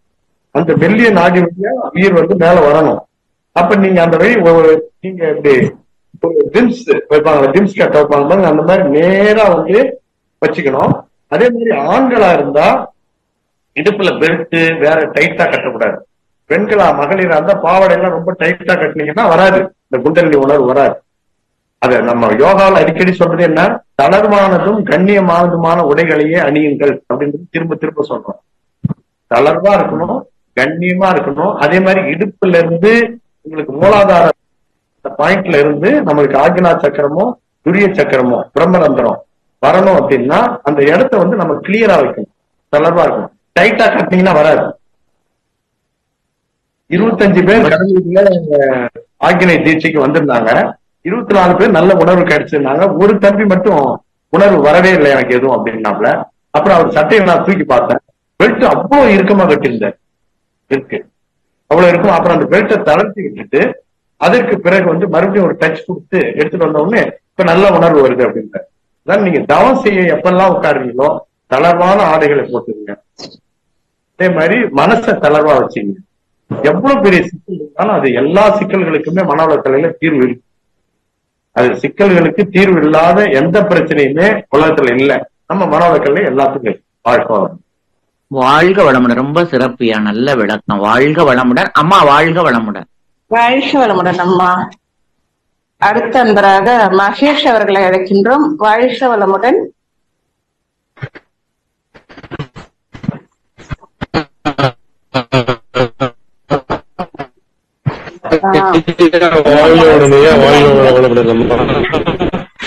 ஐயா வாய்ஸ் தெளிவா இல்ல, நகர்ந்து நின்னு பேசுங்க.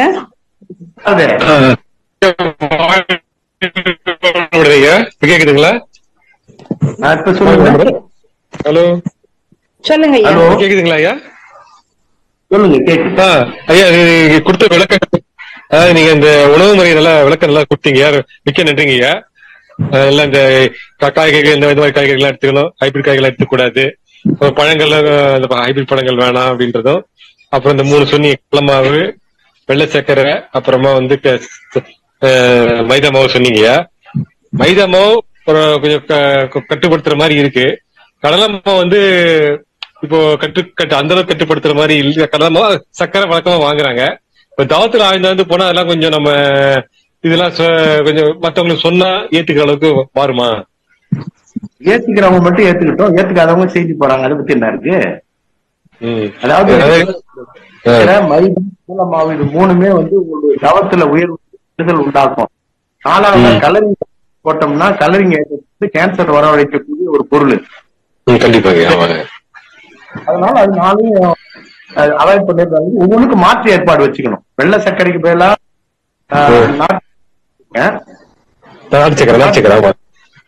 ஒண்ணு கெடுத்து. அதே மாதிரி இங்க பாருங்க, ஒரு உதாரணம். நம்ம இந்த கல்ஃப்ல இருக்கக்கூடிய அன்பர்கள்லாம் நல்லா 5 வேளை தொழுவாங்க. 80 வயசு பெண்மணிகளுக்கு கூட உடல்ல தோல்ல சுருக்கம் இல்ல, நரை திரை மூச்சுன்னு சொல்லுவாங்க. நரை தோல்ல வர சுருக்கம், வயோதிகம் தென்படும். இதெல்லாம் வந்து என்னன்னா அந்த திரை வராம இருக்கிறதுக்கு தேன் சாப்பிடுவாங்க. காலையிலயும் மாலையிலயும் தேன் சாப்பிடுவாங்க. அவங்க வந்து கல்ஃப்ல இருக்கவங்க பேரிச்சம்பழம் சேர்த்து சாப்பிடுறாங்க. பேரிச்சம்பழம் சாப்பிடுற மாதிரி இருந்தா ஒன்னு ரெண்டு. யாருக்கெல்லாம் வந்து இந்த வலி உடம்புல பல இடத்துல இருக்கு, நரம்பு தளர்ச்சி ஆகி போச்சுன்னா 2 பேரிச்சம்பழம் அல்லது 3 பேரிச்சம்பழம் நல்லா கழுவிடணும், 10 எடுத்துக்கணும், கழுவிடணும். ஒரிஜினல் தேன் ஊற்றி 2 வேளை சாப்பிடும் போது ஒரு மண்டலத்துல 48 நாள்ல 90 நாள்ல நல்ல நரம்புகள் வலுப்பெறுவதை அவங்க நல்லா உணர முடியும். சிறப்பான விஷயம் கேட்க வேண்டியிருக்கு. அது வந்து போன்ல உங்ககிட்ட கேட்டுக்கிறேன். அது வந்து கேட்க முடியாது. வேண்டாம். வெளிநாட்டு பேரிச்சம்பழம், ஃபாரின் டேட்ஸ், கருப்பா இருக்கிறதெல்லாம் வேணாம். அதெல்லாம் வந்து அதை வந்து பயன்படுத்துறாங்க, கெமிக்கல் போடுறாங்க. கெமிக்கல் போடுற எந்த பழமுமே வேண்டாம். கெமிக்கல் இல்லாத பழம். ஒரு கொய்யா பழம் வாங்குறீங்களா, பெருசா வாங்குறத வாங்கக்கூடாது. சின்னதா நாட்டு கொய்யா தான் வாங்கணும். நாட்டு பழம் தான் வாங்கணும். எல்லாமே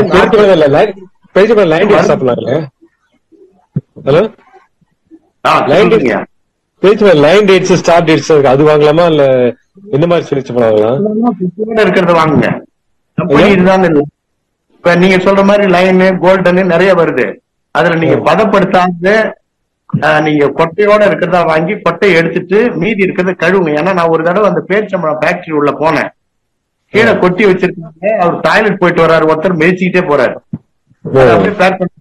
எல்லாம் பேக் பண்ண முடியாது, நாம தெரிவிக்க வேண்டிய.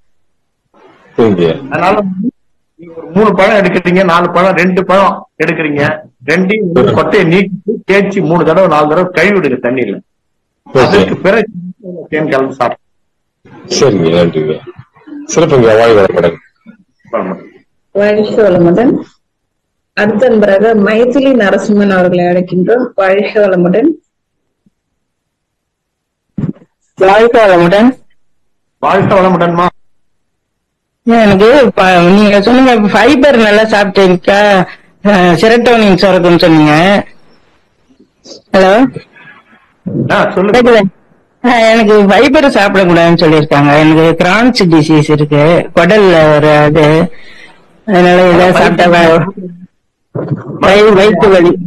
அதனால ஃபைபரே ரொம்ப. உங்களுக்கு சுகர் இருக்கா? சுகர் கண்ட்ரோல்ல தான் இருக்கு. சரி. அது வந்து ஃபைபர் வந்து சாப்பிடக்கூடாதுன்னு சொல்றாங்க. அந்த குடல் அடைப்புக்காக ஃபைபர் ரொம்ப எடுத்துக்கூடாது, வயிற்று வலி வந்துடுது. அதனால வந்து தூக்கம் வர மாட்டேங்கிறது. அதுக்குதான் நீங்க ஃபைபர் எடுத்துக்கோங்க. ஃபைபர் இல்லாம வேற என்ன சாப்பிடலாம்? இல்ல, இப்ப யாருக்கு இரவுல தூக்கம் சீக்கிரம் வரலையோ அவங்க எல்லாம் மொபைல் யூசேஜ் அதிகம் பண்றவங்க 90% இருக்காங்க. இல்ல மொபைல் நைட் ரொம்ப யூஸ் பண்ண மாட்டேன். யூஸ் பண்றது கையில தேடக்கூடாது. மொபைல தொட்டீங்கன்னா அந்த ரேடியேஷன் உள்ள போயிட்டு தூக்கத்துக்கு எடுத்துரும். செரட்டோனின் அழிச்சிரும். அதே மாதிரி டோபமைன் அழிச்சிரும். அதனால என்ன பண்ணுங்க, கீழே வச்சுக்கணும். 1 அடி 1.5 அடி தூரத்துல. மொபைல் யார் யாரெல்லாம் பயன்படுத்துறீங்களோ அது வந்து நரம்பு சீக்கிரம் கெடுத்துரும். நீங்க 1 அடியில இருந்து 1.5 அடி தூரத்துல மொபைல வச்சு லவுட் ஸ்பீக்கர்ல போட்டு பேசுங்க. யார்கிட்ட போன் பேசினாலும் இல்ல வகுப்பு எடுத்தாலும் தூரத்துல வச்சு எடுங்க. இது 1. 2வது வந்து அதுல டார்க் மோடுன்னு ஒண்ணு இருக்கு மொபைல்ல. Dark mode 1. இன்னொன்னு வந்து உங்களுக்கு அந்த டார்க் மோட் வச்சீங்க. டார்க் மோட் வச்சீங்கன்னா கொஞ்சம் ஃபில்டர் பண்ணிடும்.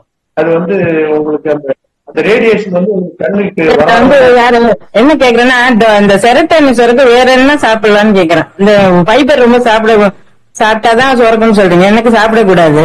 அதனால வேற என்ன சாப்பிட்டா செரோட்டோனின் சுரக்கும்னு கேக்குறேன். முருங்கீரை கீரையே சாப்பிடக்கூடாது, கீரை எல்லாம் சாப்பிடக்கூடாதுன்னு இருக்காங்க. அப்ப கீரை எல்லாம் காயா காய் சாப்பிடுறேன் இருக்கணும். நீங்க செரோட்டோனின் இந்த டோபமைன் இது எல்லாம் பாதிக்கக்கூடியது மொபைல் ரேடியேஷன் யூசேஜ். என்ன மொபைல் பாதிப்பு வருதுன்னா பீனியல் சுரப்பி இருக்கு அடியில வந்து நமக்கு மெடிடேஷன் பண்ணக்கூடிய எல்லாருக்குமே மெலட்டோனின் வேணும். மெலட்டோனின் நமக்கு துரியம் நல்லா கிடைக்கும். ஏன்னா அந்த மெலட்டோனின் முதல் பாதிப்பு மெலட்டோனின் வந்து ட்ரை ஆயிடும், தூக்கம் வராது. செல்ல வந்து கையில வச்சுக்கிட்டே பேசுறீங்க, பாக்கெட்ல வச்சீங்கன்னா ஹார்ட் சீக்கிரம் கெட்டு போயிடும். பேண்ட் பாக்கெட்லயோ சுடிதார் பாக்கெட்லயோ வச்சோம் இடுப்புல உயிரணுக்கள்லாம் சீக்கிரம் சாகடிச்சிடும். இது வந்து முதல் பாதிப்பு மொபைல்ல வருது ஆண்ட்ராய்டுல. ரெண்டாவது வந்து லாக்ரிமல் அப்படின்னு ஒரு கிளாண்ட் இருக்கு. இந்த கண்ணுல வந்து லாக்ரிமான்னு ஒரு திரவம் இருக்கு.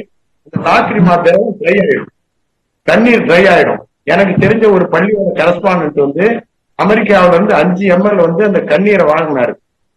ஒரு 5 ml 15,000 வாங்கினாரு. வாங்கி அதை கண்ணுல விட்டுக்கிறாரு. கண்ணீரை கூட விக்கிறாங்க.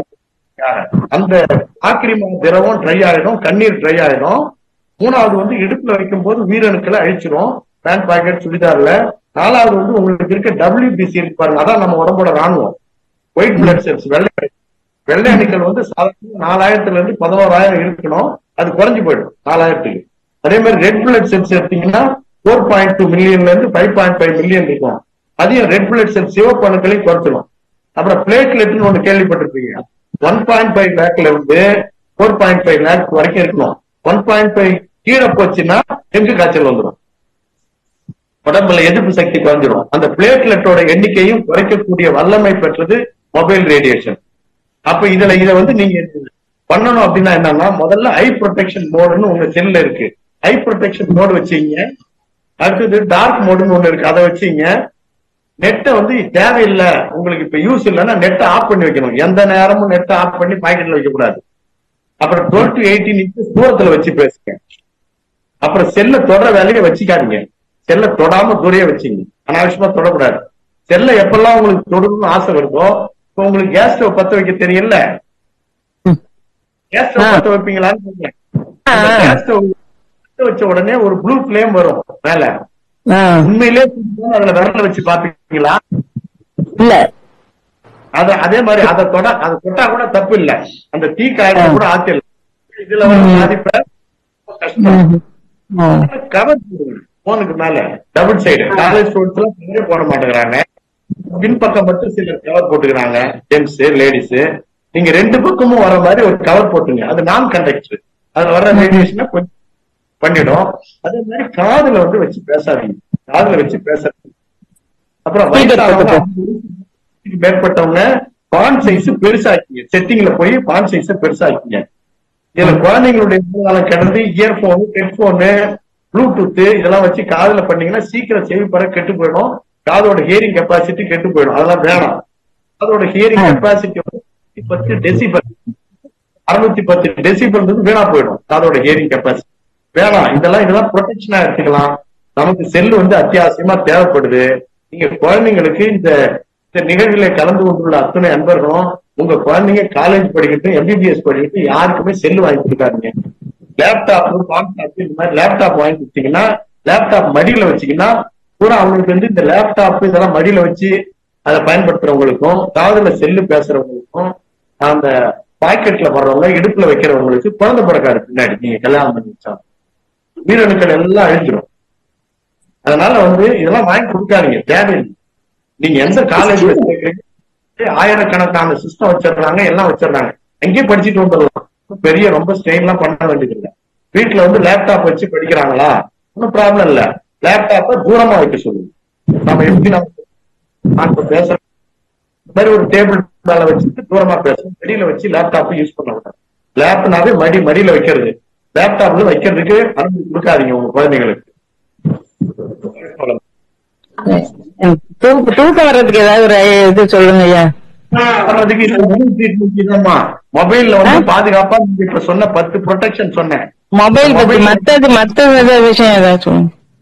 மத்த விஷயம் வந்து நீங்க ரிலாக்ஸேஷன் பண்ணுங்க. நம்ம ட்ரீட்மெண்ட், யோகா ட்ரீட்மெண்ட் நான் ரிலாக்ஸேஷன் பண்றேன் அது பண்றேன்.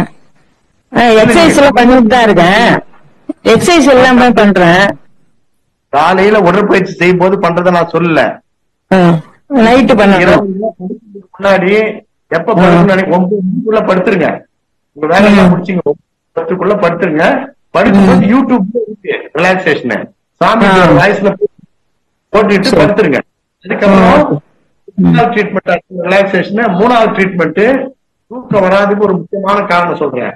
இது வந்து நம்ம டாக்டர் சிவராமன் ஒருத்தர் கேள்விப்பட்டிருப்பீங்க, சித்தா டாக்டர். சிவராமன் தானே? ஆமா தெரியும் எனக்கு தெரியும். அவரை போல ஒரு நல்ல டேலண்டான ஒரு டாக்டர் யோக வித்யா இருக்காங்க, ரொம்ப பெரிய அறிவாளி அந்த அம்மா. அவங்க சித்தா டாக்டர் தான். என்னன்னா படுக்கக்கூடிய அறை உள்ள எந்த எலக்ட்ரானிக் கூட்ஸும் இருக்கக்கூடாது. கம்ப்யூட்டரு வேற மீதி என்னென்ன இருக்கு, எலக்ட்ரானிக் வாட்ச் கையில கட்டுறாங்க பாருங்க, எலக்ட்ரானிக் வாட்ச் கூட இருக்கு. எல்லாத்தையும் எதுவும் இல்ல ரூம்ல, எதுவும் இல்ல. கேட்கக்கூடிய அன்பர்களுக்காக சொல்றாங்க, ஒரு நேரம் மறந்து நீங்க தூங்குனீங்கன்னா உள்ள அந்த ரேடியேஷன் நீங்க ஆஃப் பண்ணி வச்சாலும் ஒரு ஆண்ட்ராய்டு மற்ற இதுல வந்து தூக்கம் வராம அந்த அதிர்வுகள் வந்து நம்மளுடைய தூக்கத்தை உறக்கத்தை பாதிக்கும். செரட்டோனின் எல்லாத்தையும் மெலட்டோனின் திரவத்தை எல்லாம் பாதிக்கும். நான் வந்து என்ன கேக்குறேன்னா, வேற ஏதாவது சாப்பிடலாமான்னு கேக்குறேன். இந்த ஃபைபர் ஃபுட்டுக்கு பதிலா வேற ஏதாவது சாப்பிட்டா செரட்டோனின் உற்பத்தி ஆகுமான்னு கேக்குறேன். அதான் முருங்கைக்காய் சொல்லிட்டேன். கீரை நீங்க சாப்பிட வேண்டாம். முருங்கைக்கீரை அது வந்து சுகர் பேஷண்ட்ஸ் வந்து எந்த கீரையுமே வந்து இந்த ஜூஸா போட்டு குடிக்கூடாதுன்னு டாக்டர். ஆனா முருங்கை பிஞ்சு காய் டெய்லி சேர்த்து தூக்கி கொடுத்துக்கலாம். ஏன்னா அதுல வந்து இப்ப நீங்க முருங்கைக்காய் யார் சொல்றேன்னா பிஞ்சு முருங்கைக்காயா இருக்கணும், அதுக்குன்னு ஹைபிரிட் வாங்கிடாதீங்க. யாரையாவது வைட்டமின் ஏ எதுல இருக்குன்னு கேட்டீங்கன்னா கேரட்ல இருக்குன்னு வாங்க. ஆனா கேரட்ல இருக்க மாதிரி 4 மடங்கு சக்தி வந்து முருங்கை கொழுந்து கீரையில இருக்கு. அதே மாதிரி முருங்கை பிஞ்சு முருங்கைக்காயிலும் இருக்கு, 4 மடங்கு சக்தி வைட்டமின் ஏ. அதே மாதிரி பால்ல இருக்கு, அதெல்லாம் நாங்க பால் குடிக்கிறோம் அப்படின்னு நிறைய பேரு. பால்ல இருக்க மாதிரி 4 மடங்கு கால்சியம் சத்து முருங்கை பிஞ்சு முருங்கைக்காய் அதே மாதிரி கொழுந்து முருங்கை கீரையில இருக்கு. இதுதான் சப்ஸ்டியூட் உங்களுக்கு முருங்கை பிஞ்சு காய். பால் வள்ளல் பெருமான் சொல்ற மாதிரி உங்களுக்கு ஃபைபருக்கு தேங்காய் பால் போடுங்க. தேங்காய் பால பிழிஞ்சு மிக்சியில போட்டு எடுத்துட்டு தேங்காய் சுகர் இல்லைன்னா நாட்டு சக்கரை போட்டுங்க, ஏலக்காய் ஒரு 4 தட்டி போட்டுங்க, ஃபில்டர் பண்ணிக்கங்க. காலை மாலை வந்து 2 வேளை சாப்பிட்டு பாருங்க, ஃபைபரை சரி பண்ணிடுவாங்க. ஃபைபர் உங்களுக்கு எவ்வளவு தேவையோ நன்றி நன்றி நன்றி ஐயா, நன்றி ஐயா. தேங்காய் பால் குடிக்கணும். நன்றி ஐயா, தேங்க்யூ. வாழ்க வளமுடன். வாழ்க வளமுடன். அடுத்த அன்பராக கவிதா கோவிந்தராஜன் அம்மா, வாழ்க வளமுடன். உங்களுக்கு அன்மியூட் கொடுத்திருக்கு. வாழ்க வளமுடன் ஐயா.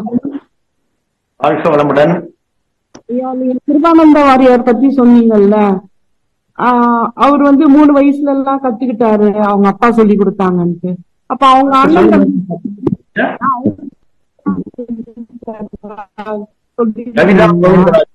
அம்மா உங்க வாய்ஸ் ரொம்ப கம்மியா இருக்கு. ஆமா, கொஞ்சம் சத்தமா பேசுங்க. இப்ப கேக்குதா? சொல்லுமா ஐயா. கிருபானந்த வாரியார் பத்தி சொன்னீங்க, 3 வயசுல அவங்க அப்பா கத்து கொடுத்தாங்க. கேக்குதுங்களா? இப்ப சொல்லுங்க, கொஞ்சம் சத்தமா சொல்லுங்க. ஒரு நிமிஷம்.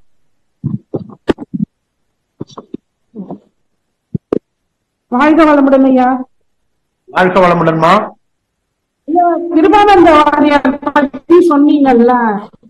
ஆமா, கிருபானந்த வாரியார் பத்தி சொன்னீங்க.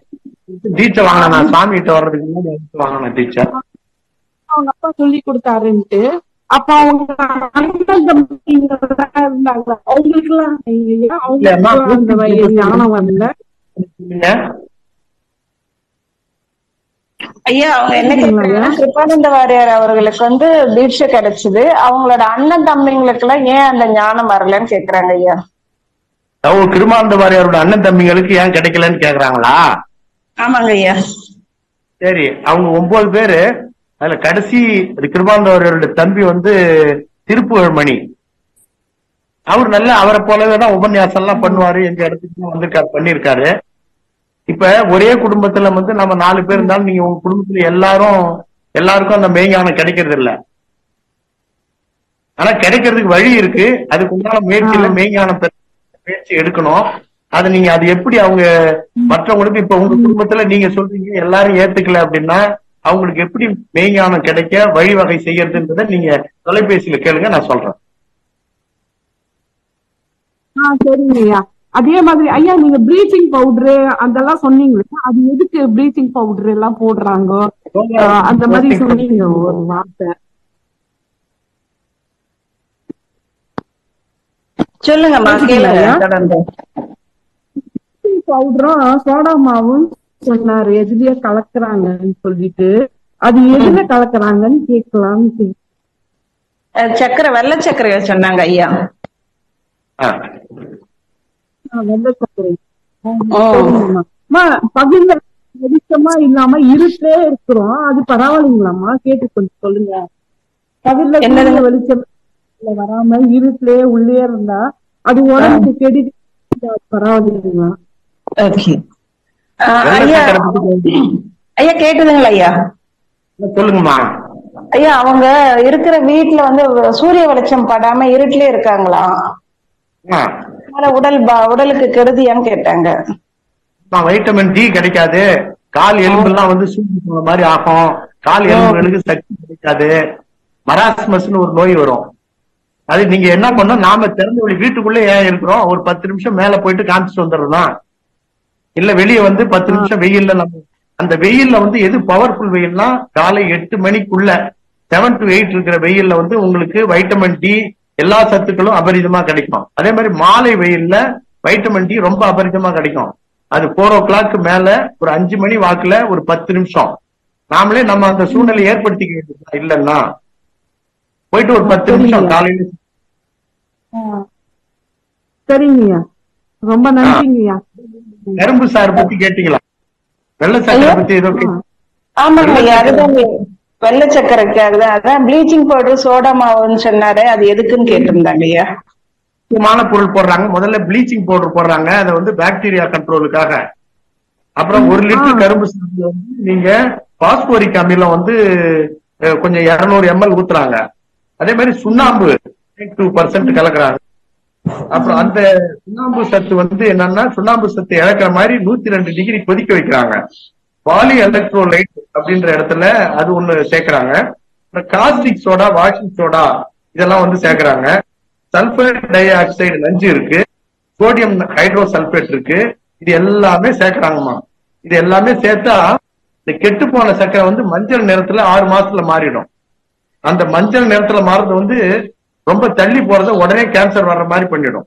இப்ப இதுக்கெல்லாம் இந்த வெள்ளை சர்க்கரைக்கு சப்ஸ்டியூட் என்னன்னா சுத்தமான தேன், இல்ல நாட்டு சர்க்கரை, வெல்லம். வெள்ளத்துல வந்து இந்த திருப்பத்தூர் வெள்ளம்னு ஒண்ணு வரும், கொஞ்சம் அந்த லைட்டா பிரவுன் மாதிரி வரும். கருப்பா இருக்கிற வெள்ளம் தான் ஒரிஜினல் மண்டை வெள்ளம்னு சொல்லுவாங்க, அதை வாங்கிக்கணும். இல்ல பனை வெள்ளம், பனங்கள் கண்டு வாங்கிக்கணும். அந்த கருப்பு இல்லாம கொஞ்சம் பிரவுன் கலர்ல வர்றதெல்லாம் வந்து கலப்படம், கொஞ்சம் சர்க்கரை கலந்துருவாங்க. அதே மாதிரி தேன்ல வெள்ளை சர்க்கரை பாவு கலந்துருவாங்க. நீங்க பார்த்து ஒரிஜினலா பார்த்து வாங்கிக்கீங்க. தேன் வந்து நல்ல சப்ஸ்டியூட், உங்க நரம்பு அத்தனையும் பலப்படுத்தும், எலும்புகளை பலப்படுத்தும், தசைகளை பலப்படுத்தும், ஈரணுக்களை பலப்படுத்தும், நல்ல சக்தியை கொடுக்கும். ஒரு தேனுக்குள்ள ஒரு இறந்த பறவையை போட்டு வச்சுன்னா 10,000 வருஷம் கழிச்சு பார்த்தாலும் அந்த பறவை அப்படியே இருக்கும். ஒரு டெட் பாடி மனித உடம்பு வந்து ஒரு பெரிய கூட்டுக்குள்ள போட்டு வச்சீங்கன்னா 10,000 வருஷம் கழிச்சு கிடைக்காது. எப்ப போட்டீங்கன்னா இறந்த உடனே அதே மாதிரி வெளியேறும். தேன்ல புதஞ்சுக்கிறது. இந்த தேனை 2 வேளையும் கொடுங்க. தேன் சாப்பிடும் போது ஒரு முக்கியமான ஒரு பாயிண்ட் என்னன்னா அதை அப்படியே எடுத்து குடிக்க கூடாது வாயில, தவறான பழக்கம். கையில ஊற்றியோ அல்லது ஒரு சின்ன ஒரு சில்வர் பாத்திரத்துல ஊற்றியோ நக்கி தான் சாப்பிடணும் தேனை பொறுத்த வரைக்கும். ஏன்னா அது குறையேறிச்சுன்னா செத்து போயிடுவாங்க. அதனால வந்து தேன் வந்து நக்கி சாப்பிடுற மாதிரி இல்ல வேற உணவுல ஒரு இட்லி தோசைக்கு தொட்டு கொடுக்கலாம். அதே மாதிரி யார் யார் வீட்டுல தாமிர பாத்திரம் இருக்கோ அந்த தாமிர பாத்திரத்துல இளநீ ஊற்றி சாப்பிடாதீங்க. அந்த தாமிர பாத்திரத்துல இளநீ ஊற்றினா என்னால செத்துருவாங்க. எனக்கு அந்த மாதிரி ஒரு இன்சிடென்ட் நடந்தது. இந்த 550 ரூபாய்க்கு ஒரு தாமிர வாட்டர் கேன் இருக்குது, அது எங்ககிட்ட ஒரு 10 வருஷம் முன்னாடி இருக்கு. அந்த கேன்ல யாரோ இளநீ பிடிச்சி வச்சுட்டாங்க. வீட்டுல இளநீ இருக்குன்னாங்க. அந்த இளநீ எடுத்து சும்மா ஒரு புடைச்சுதான் அதை குடிச்ச உடனே என்னாச்சு, இந்த கழுத்து நரம்பு எல்லாமே இழுக்க ஆரம்பிச்சு. உடனே என்னுடைய நண்பர் டாக்டர் ஆனந்தனுக்கு கேட்டேன், உடனே ஜிஹெச்சுக்கு போங்கன்னாரு. ஜிஹெச்ல 5 மணில இருந்து சாயந்தரம் 8:30 வரைக்கும் 3.5 மணி நேரம் வைத்தியம் பண்ணாங்க. நிறைய ஊசி மருந்து என்னென்னமோ போட்டாங்க, எதுலையும் சரியாகல. அப்புறம் எனக்கு ஒரு பழமொழி ஞாபகம் வந்தது, 10 மிளகு இருந்தா பகைவன் வீட்லயும் சாப்பிடலாம்னு ஒண்ணு. எப்பயுமே டப்பா ஒண்ணு வச்சிருக்கேன் மிளகு போட்டு. ஒரு 5 மிளகு 10 மிளகு எடுத்து மென்னம் பாருங்க, 40 செகண்ட்ஸ்ல சரியா போச்சு. அந்த இது 3.5 மணி நேரமா எந்த ஊசி மருந்துல சரியாகாத ஒரு பிரச்சனை வந்து 40 செகண்ட்ஸ்ல சரியா போச்சு.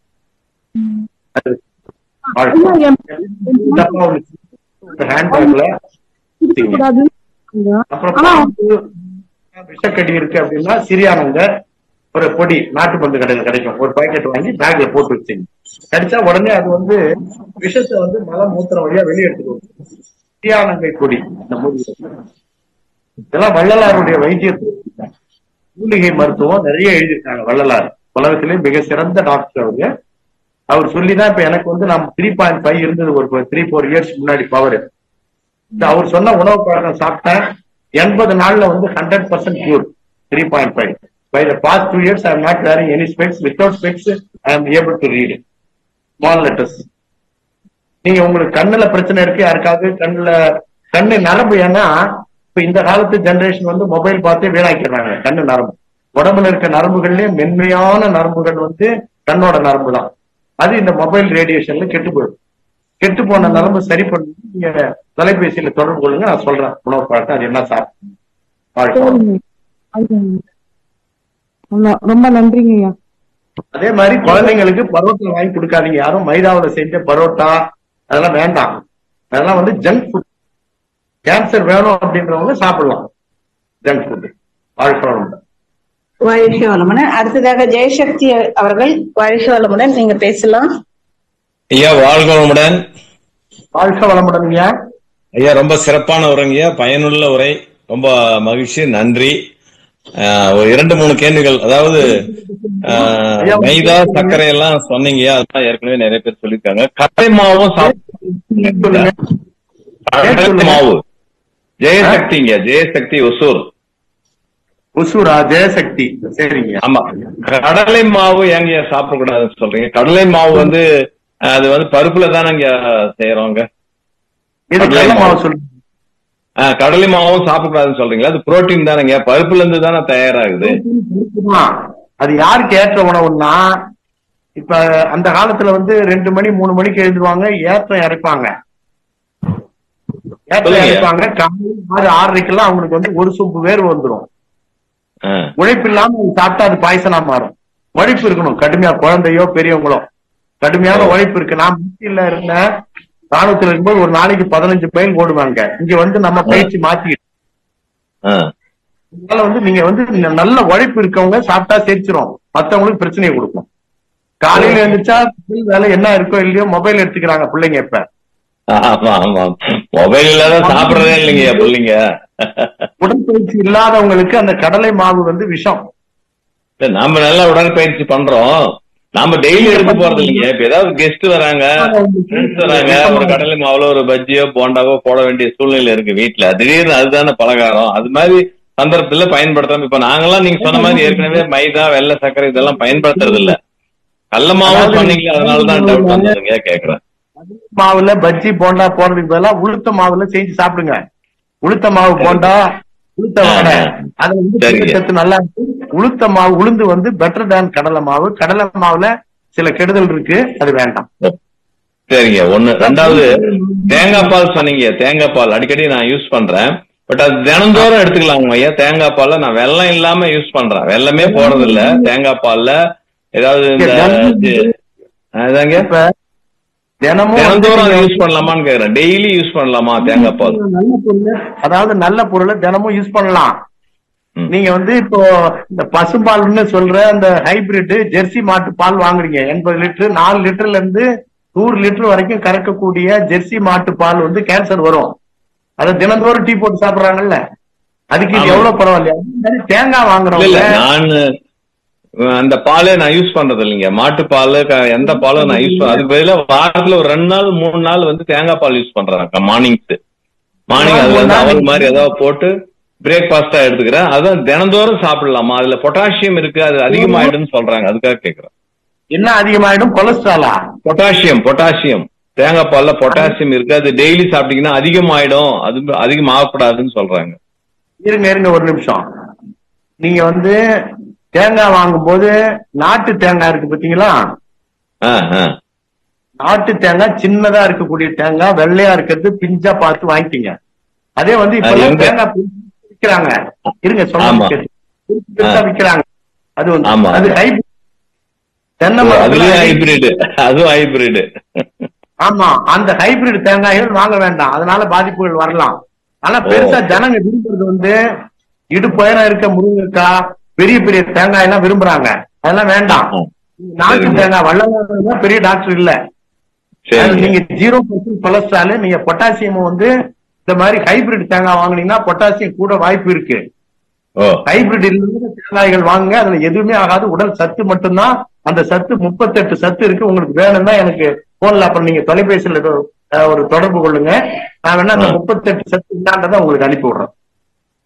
சரிங்க, ரொம்ப நன்றி. அடுத்தது இன்னொரு கேள்விங்க. இப்போ நம்ம மூச்சு பயிற்சி தியானத்தின் போது சும்மா ஒரு அம்மா கேட்டாங்க, அந்த மாதிரி பேருக்காக தான் செய்யறோம், அதனால அதை தனிப்பட்ட முறையில நம்ம ஒரு 5 நிமிஷம் 10 நிமிஷம் மார்னிங் செஞ்சுட்டு தான் அதுக்கப்புறம் நான் தியானத்துக்கு போவேன். அதாவது சாப்பிட்ட பின்னாலையும் மூச்சு பயிற்சி செய்யலாமா, இல்ல சாப்பிடறதுக்கு முன்னாடி தான் செய்யணுமா மூச்சு பயிற்சி, நாடி சுத்தி? அதாவது மூச்சு பயிற்சியினுடைய முழு பலனையும் அனுபவிக்கணும்னா எம்டி ஸ்டமக்ல தான் செய்யணும், காலை மாலை. இது ஒரு பாயிண்ட். ரெண்டாவது பாயிண்ட் வந்து அந்த டான் டஸ்க்னு சொல்லுவாங்க.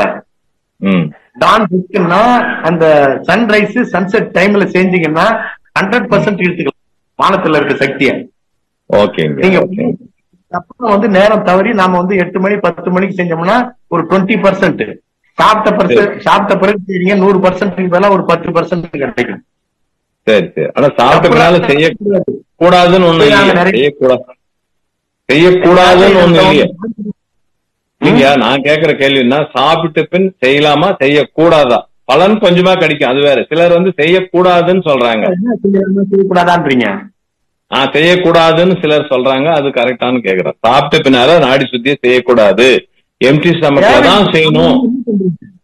சாப்பிட்ட பிறகு செய்ய வேண்டியது இல்ல. நீங்க காலையில எழுந்திருச்சு சாப்பிடறதுக்கு முன்னாடி செஞ்சிருங்க. இரவு சுத்தி செய்யுங்க, நாடி சுத்தி ஒரு 12 ஞாபகம் இருக்கு. ஓகேங்க, நன்றிங்க. மிக்க சிறப்பான பதில்கள், மிக்க சிறந்த உரை, ரொம்ப நன்றிங்க. வாழ்க வளமுடன். அடுத்ததாக சுபா அவர்கள் வாழ்க வளமுடன் இங்க பேசலாம். சுபாமா வாழ்க வளமுடன். உங்களுக்கு ஐயா வாழ்க வளமுடன் ஐயா. பேர் சொல்லுங்க. என்னோட பேர் வந்து சுபா, திருநெல்வேலி மாவட்டத்துல இருந்து பேசுறேங்க ஐயா. எனக்கு வந்து என்னன்னா அந்த இப்ப வந்து பழைய சாதம் சாப்பிடுங்கன்னு சொல்றாங்கல்ல ஐயா. அந்த பழைய சாதம் வந்து இப்ப வந்து பழைய சாதத்தை வந்து ப்ரோபயாட்டிக் அதுல உள்ள சாதம் கொஞ்சம் எடுத்து அந்த தண்ணி விட்டு காலையில சாப்பிட்டீங்கன்னா அது பெருங்குடல்ல உள்ள அந்த இதெல்லாம் நல்ல பாக்டீரியாக்களை உற்பத்தி பண்ணும் அப்படிங்கிற மாதிரி நிறைய பேர் சொல்றாங்க. அது வந்து இப்ப நம்ம பாரம்பரிய அரிசியில தானே அப்படி அந்த மாதிரி ஃபார்ம் ஆகுது. நம்ம நார்மலா பாலிஸ்ட் அரிசி நம்ம கடையில விக்கிறதெல்லாம் போட்டா அந்த அளவுக்கு வர மாட்டேங்குதுங்க ஐயா. அது எப்படி, அது அந்த மாதிரி சாப்பிடலாமா இல்ல பாரம்பரிய அரிசியில தான் சாப்பிடணுமா? அது சாப்பிட்டா டைஜஷன் டைம் வந்து ரொம்ப லேட் ஆகுது, அதனால அது சொல்லுங்க. இப்போ நீங்க சொல்லக்கூடிய பழைய சாதம் அந்த காலத்துல அவங்க ப்ரிப்பேர் பண்ணும்போது மண்பானையில வச்சுட்டு மேல மூடியும் மண்பானை மூடியா இருக்கும், மூடி வச்சு மூடி மேல வச்சிருவாங்க. ஏன்னா எறும்பு வண்டு பூச்சி வராத மாதிரி அதை வேடு கட்டிடுவாங்க. கட்டி வைக்கும்போது மண்பானையில வைக்கிறது ஜஸ்ட் லைக் ஃப்ரிட்ஜ். அது வந்து எந்த பொருளும் உள்ள கெட்டு போக விடாது சீக்கிரம். அப்படி வச்சு காலையில இறக்கி வச்சு அத கரண்டியால, அந்த கரண்டியும் வந்து சில்வர் கரண்டி இல்ல, கரண்டியும் உடன் கரண்டியா இருக்கும். மூணு விதியோட சாப்பிட்டா அதனுடைய டேஸ்ட் வந்து கெடாம, அந்த பழைய சாதத்துல கெட்டு போன ஸ்மெல், புளிச்சு போன ஸ்மெல்லும் வரும். இப்ப நீங்க சில்வர் பானையில அல்லது வேற எதுலயாவது ஒரு சில்வர் பாத்திரம் வேற பாத்திரத்துல வச்சீங்கன்னா காலையில கெட்டு போன ஸ்மெல் வரும். அதனால வந்து மண்பானையில வச்சு மண்பானையில மூடியும் மண்பானை மூடி போட்டு அதை ஒரு வேடு கட்டணும். வேடு கட்டி உரி மாதிரி ஒரு இடத்துல எந்த பூச்சிகளும் போகாத இடத்துல வச்சு எடுத்து பண்ணா அந்த டேஸ்ட் ஒண்ணு வருங்க. ரெண்டாவது வந்து அரிசியில வந்து இப்ப ஜனங்க சாப்பிடறதெல்லாம் பாத்தீங்கன்னா மேக்சிமம் எங்க அம்மாவே சொல்லுவோம் சின்ன வயசுல, அரிசி வெள்ளை பொன்னியா 4 கண்டிஷன் போடுவாங்க. வெள்ளை பொன்னியா இருக்கணும், பழசா இருக்கணும், புடுங்கலா இருக்கணும். அது புடுங்கலா இருக்கிறது. அதே மாதிரி சாதம் வடிச்சா மல்லிகைப்பூ மாதிரி இருக்கணும் அப்படின்னு சொல்லுவாங்க. அதெல்லாம் வந்து சத்து. அந்த அரிசிக்கு பேர் என்ன பேருன்னா சத்துக்கள் நீக்கப்பட்ட அரிசி. அது சத்துக்கள் நீக்கப்பட்ட அரிசி. அப்ப சத்துக்கள் உள்ள அரிசி இது எதுன்னு நான் வச்சிருக்கேன் லிஸ்ட். சிறுதானியத்துல சாப்பிடுற மாதிரி இருந்தா சிறுதானியத்துல குதிரைவாளி எடுத்துங்க. குதிரைவாளியில நல்ல டைஜஷன் ஆகும். ஒரு 10 நிமிஷத்துல பசியே எடுத்துக்கும். உடனே அரை மணி நேரத்துக்குள்ளார உடம்புல உள்ள ரத்தம் இதுல எல்லாத்தையும் கலந்துரும். குதிரைவாளி எடுத்துங்க. குதிரைவாளியில பொங்கல் செஞ்சு கொடுங்க. இட்லி, தோசை, பணியாரம் எல்லாமே செய்யலாம். நல்ல சத்துக்கள் நிறைந்த அரிசி வந்து குதிரைவாளி. அதே மாதிரி ரொம்ப தூரமாயி போச்சு, உடம்பு வீக்கா இருக்கு அப்படின்னா உங்களுக்கு கருப்பு கவுனி உடனே சமைக்க முடியாது. நைட் ஊற வச்சு காலையில எடுத்து சமைக்கலாம். சமைச்சிட்டு கொஞ்சம் எடுத்துங்க, ஒரு கைப்பிடி ரவுண்ட் எடுத்துங்க. கொஞ்சம் குதிரைவாளி, கருப்பு கவுனி பாருங்க. நரம்புகள் பலப்பட்டுடும். நரம்புகள் பலப்படுவதற்கு ஏற்ற ஒரு இருக்கிறதுல சிறுதானியத்துல பெஸ்ட் ரைஸ் வந்து குதிரைவாளி. அதுக்கு அடுத்தது வந்து கருப்பு கவுனி. கருப்பு கவுனிக்கு அடுத்தது வந்து கம்பு. கம்புல வந்து பாத்தீங்கன்னா எல்லாருமே சப்பாத்தி சாப்பிடுறாங்க நிறைய பேரு. சப்பாத்தில இருக்கிற மாதிரி 8 மடங்கு இரும்பு சத்து கம்புல இருக்கு ஒரு வீடியோல. அதே மாதிரி நீங்க சிறுதானியத்திலே பெஸ்ட் காட்டுக்கு சிங்கம் ராஜா மாதிரி சிறுதானியங்களுக்கு ஒரு அரசன் வந்து எது அப்படின்னா குதிரைவாளி தான். சரிங்க, குதிரைவாளி சேர்த்துங்க. இவ்வளவு சேர்த்துங்க. நரம்பு பலப்படும். பலப்படுத்த உன்னதமான அரிசி குதிரைவாளி. இந்த உளுந்து வெந்தயம் போட்டு அதுல தோசை சுடுங்க, இட்லி சுடுங்க. அதே மாதிரி கொழுப்பு இருக்கு, வலி இருக்கு எங்கேயாவது அப்படின்னா உங்களுக்கு பெஸ்ட் எண்ணெய் வந்து நல்லெண்ணெய் தான். செக்கு நல்லெண்ணெய், நாட்டு செக்கு எண்ணெய் வாங்குங்க. நீங்க ரீஃபைன்லயே உள்ள எந்த எண்ணெயுமே சமையலுக்கு பயன்படுத்தாது. சரிங்க. இந்த ப்ரோபயாட்டிக் ஃபார்ம் பண்றதுக்கு நம்ம குதிரைவாளிய வரிசைய வடிச்சு அந்த தண்ணி கூட சேர்த்துக்கலாம் இல்லீங்களா ஐயா? ஆமா, குதிரைவாளி எடுத்து அந்த தண்ணிய வச்சுங்க. அருமையான கஞ்சி, நிறைய சத்துக்கள் நிறைய. சரிங்க ஓகேங்க. நன்றிங்க ஐயா. வாழ்க வளமுடன். அருமையா சொன்னீங்கய்யா. இந்த கடலை மாவு சொல்ற விஷயம் வந்து ரொம்ப ஃபேக்ட் ஐயா. நான் அதை வந்து அனுபவிச்சிருக்கேன். அதனால நான் கடலை மாவு ஐட்டங்களே தொடவே மாட்டேங்கய்யா. அது உண்மை நீங்க சொன்னது உண்மை. ரொம்ப நன்றிங்க ஐயா. நன்றி ஐயா. வாழ்க வளமுடன். எங்கேயாவது ஒரு இடத்துல வலி வந்துடும். ஆமாங்க ஐயா. இருக்கீங்களா அப்படின்றத செக் பண்றதுக்கு ஒரு அளவுகோல் இருக்கு. 2 தடவை ஃப்ரீயா மோஷன் போகணும். மலம் கழிக்கிறது காலை மாலை 2 முறை வந்து ஃப்ரீயா மோஷன் போகணும். போனா சுத்தா போகக்கூடாது, மஞ்சளா போகக்கூடாது, எரிச்சலோட போகக்கூடாது, கஷ்டப்பட்டு போகக்கூடாது. சரிங்கய்யா. கூடிய ஒரே பாயிண்ட் எல்லா நோய்களுக்கும் காரணம் வந்து கழிவுகளின் தேக்கம் தான். கஷ்டப்பட்டு கழிவுகள் வெளியே போகக்கூடாது. ஐயா அதே உண்மைதான். நம்ம உணவு பழக்கம், மகிழ்ச்சியோட தவம், எக்ஸசைஸ் இதெல்லாம் ஃபாலோ பண்ணா 90% நம்ம நல்லா இருக்கீங்க ஐயா. உண்மையிலே அது உண்மை. சரிங்க. வாழ்க வளமுடன் ஐயா. வாழ்க வளமுடன். நன்றி. வாழ்க வளமுடன். அடுத்த அன்பராக கீதா சுரேஷ் அவர்களை அழைக்கின்றோம். வாழ்க வளமுடன்.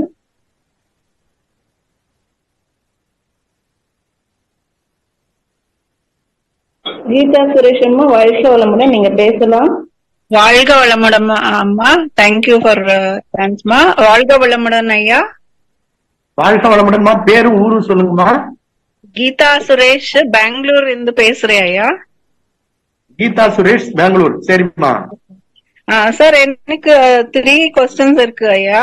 உங்களோட ஸ்பீச் ரொம்ப அழகா இருந்துச்சு. ரொம்ப இன்ஃபர்மேஷன் கொடுத்தீங்க. ஃபர்ஸ்ட் கொஸ்டின் என்னன்னா, அதே கடலை மாவு அதே ஃபர்ஸ்ட் டைம் நான் கேட்டேன். அதே சார் சொல்ல மாதிரியே அதுலயும் புரோட்டீன் இருக்குன்னு நினைச்சு அது பஜ்ஜி எல்லாம் போடுற பதிலு இது டோக்லான்னு பண்ணுவாங்க பாருங்க, ஸ்டீம் பண்ணிட்டு அதெல்லாம் பண்ணா நல்லதுன்னு நினைச்சிருந்தேன். பட் அது நல்லது இல்லைன்னு சொன்னீங்க. கடலை சாப்பிடலாமா? அது வர கொஸ்டின். என்ன கடலைமா? கடலை மாவு சாப்பிடுறது, கடலை ஒரு கடலை அதுல கடலை வந்து கொஞ்சமா தான் போடுறீங்க தாளிக்கிறதுக்கு, அதுல ஒண்ணும் அதிகமா ஒண்ணும் கெடுதல் இல்ல. அதிகமா அதையே சாப்பிடக்கூடாது. உங்களுக்கு புரதச்சத்து தான் நீங்க கேக்குறீங்க டவுட். புரதச்சத்து என்னன்னா 250 ml ஒரு கப்பு மில்க் எடுத்துங்க, ஒரு கப்புல அவிச்ச முட்டை எடுத்துங்க, அதே எடையுள்ள அவிச்ச முட்டை. அந்த அதே எடையுள்ள அவிச்ச முட்டையில 7 கிராம் புரதச்சத்து இருக்கும், புரோட்டீன். நீங்க வந்து அதே வந்து நீங்க பால் அதே அளவு தேங்காய் பால் எடுத்தீங்கன்னா அதுல 8 கிராம் புரோட்டீன் இருக்கும். இத ஒரு அமெரிக்க மருத்துவர் சொல்றாரு. அதே மாதிரி புரதச்சத்து வந்து உங்களுக்கு உளுந்துல நிறைய இருக்கு, புரோட்டீன் இருக்கு. உளுந்து எதுக்கு போடுறோம் நம்ம இட்லி மாவுல? புரதத்துக்காக தான் போடுறோம். நீங்க கேக்குற அந்த புரதம் வந்து சுலபமான வழியில உடலுக்கு கெடுதல் செய்யாம உளுந்துலயே கிடைச்சிரும். ஓகே ஓகே, தேங்க்யூ ஐயா. சுண்டல் சாப்பிடலாமா இல்லையா? இறப்பையில இருக்கக்கூடிய உறுப்புகளை கெடுத்து புரதம் கொடுக்கறது நல்லதா, இறப்பையில இருக்க உறுப்புகளை கெடுக்காம புரதம் கொடுக்கறது நல்லதா? இறப்பையில இருக்க உறுப்புகளை கெடுக்காம புரதம் கொடுக்கறது உளுந்து. அந்த உறுப்புகளை மலத்தை கட்ட வச்சு மலச்சிக்கல் வர வச்சு கெடுத்து கொடுக்கறது வந்து கடலை மாவு, கடலைப்பருப்பு. Okay okay. சுண்டல் சாப்பிடலாமா ஐயா? அது மேல ஃபைபர் இருக்கும் இல்லையா? எதுமா? சுண்டல் சுண்டல் சுண்டல்லாம் சாப்பிடலாம். சுண்டல் வகைகள்ல டாப்ல இருக்கிறது உங்களுக்கு வைட்டமின் பி நிறைய இருக்கக்கூடியது பச்சை பயிறு, பாசி பயிறு. ஓகே ஐயா. Okay, thank you. இன்னொரு கொஸ்டின் வந்துட்டு, இது ரைஸ் வந்து பாயில்டு இது ரெட் ரைஸ் வரும் இல்லையா ஐயா, அது ரொம்ப டைஜஷன் கஷ்டமா இருக்கு.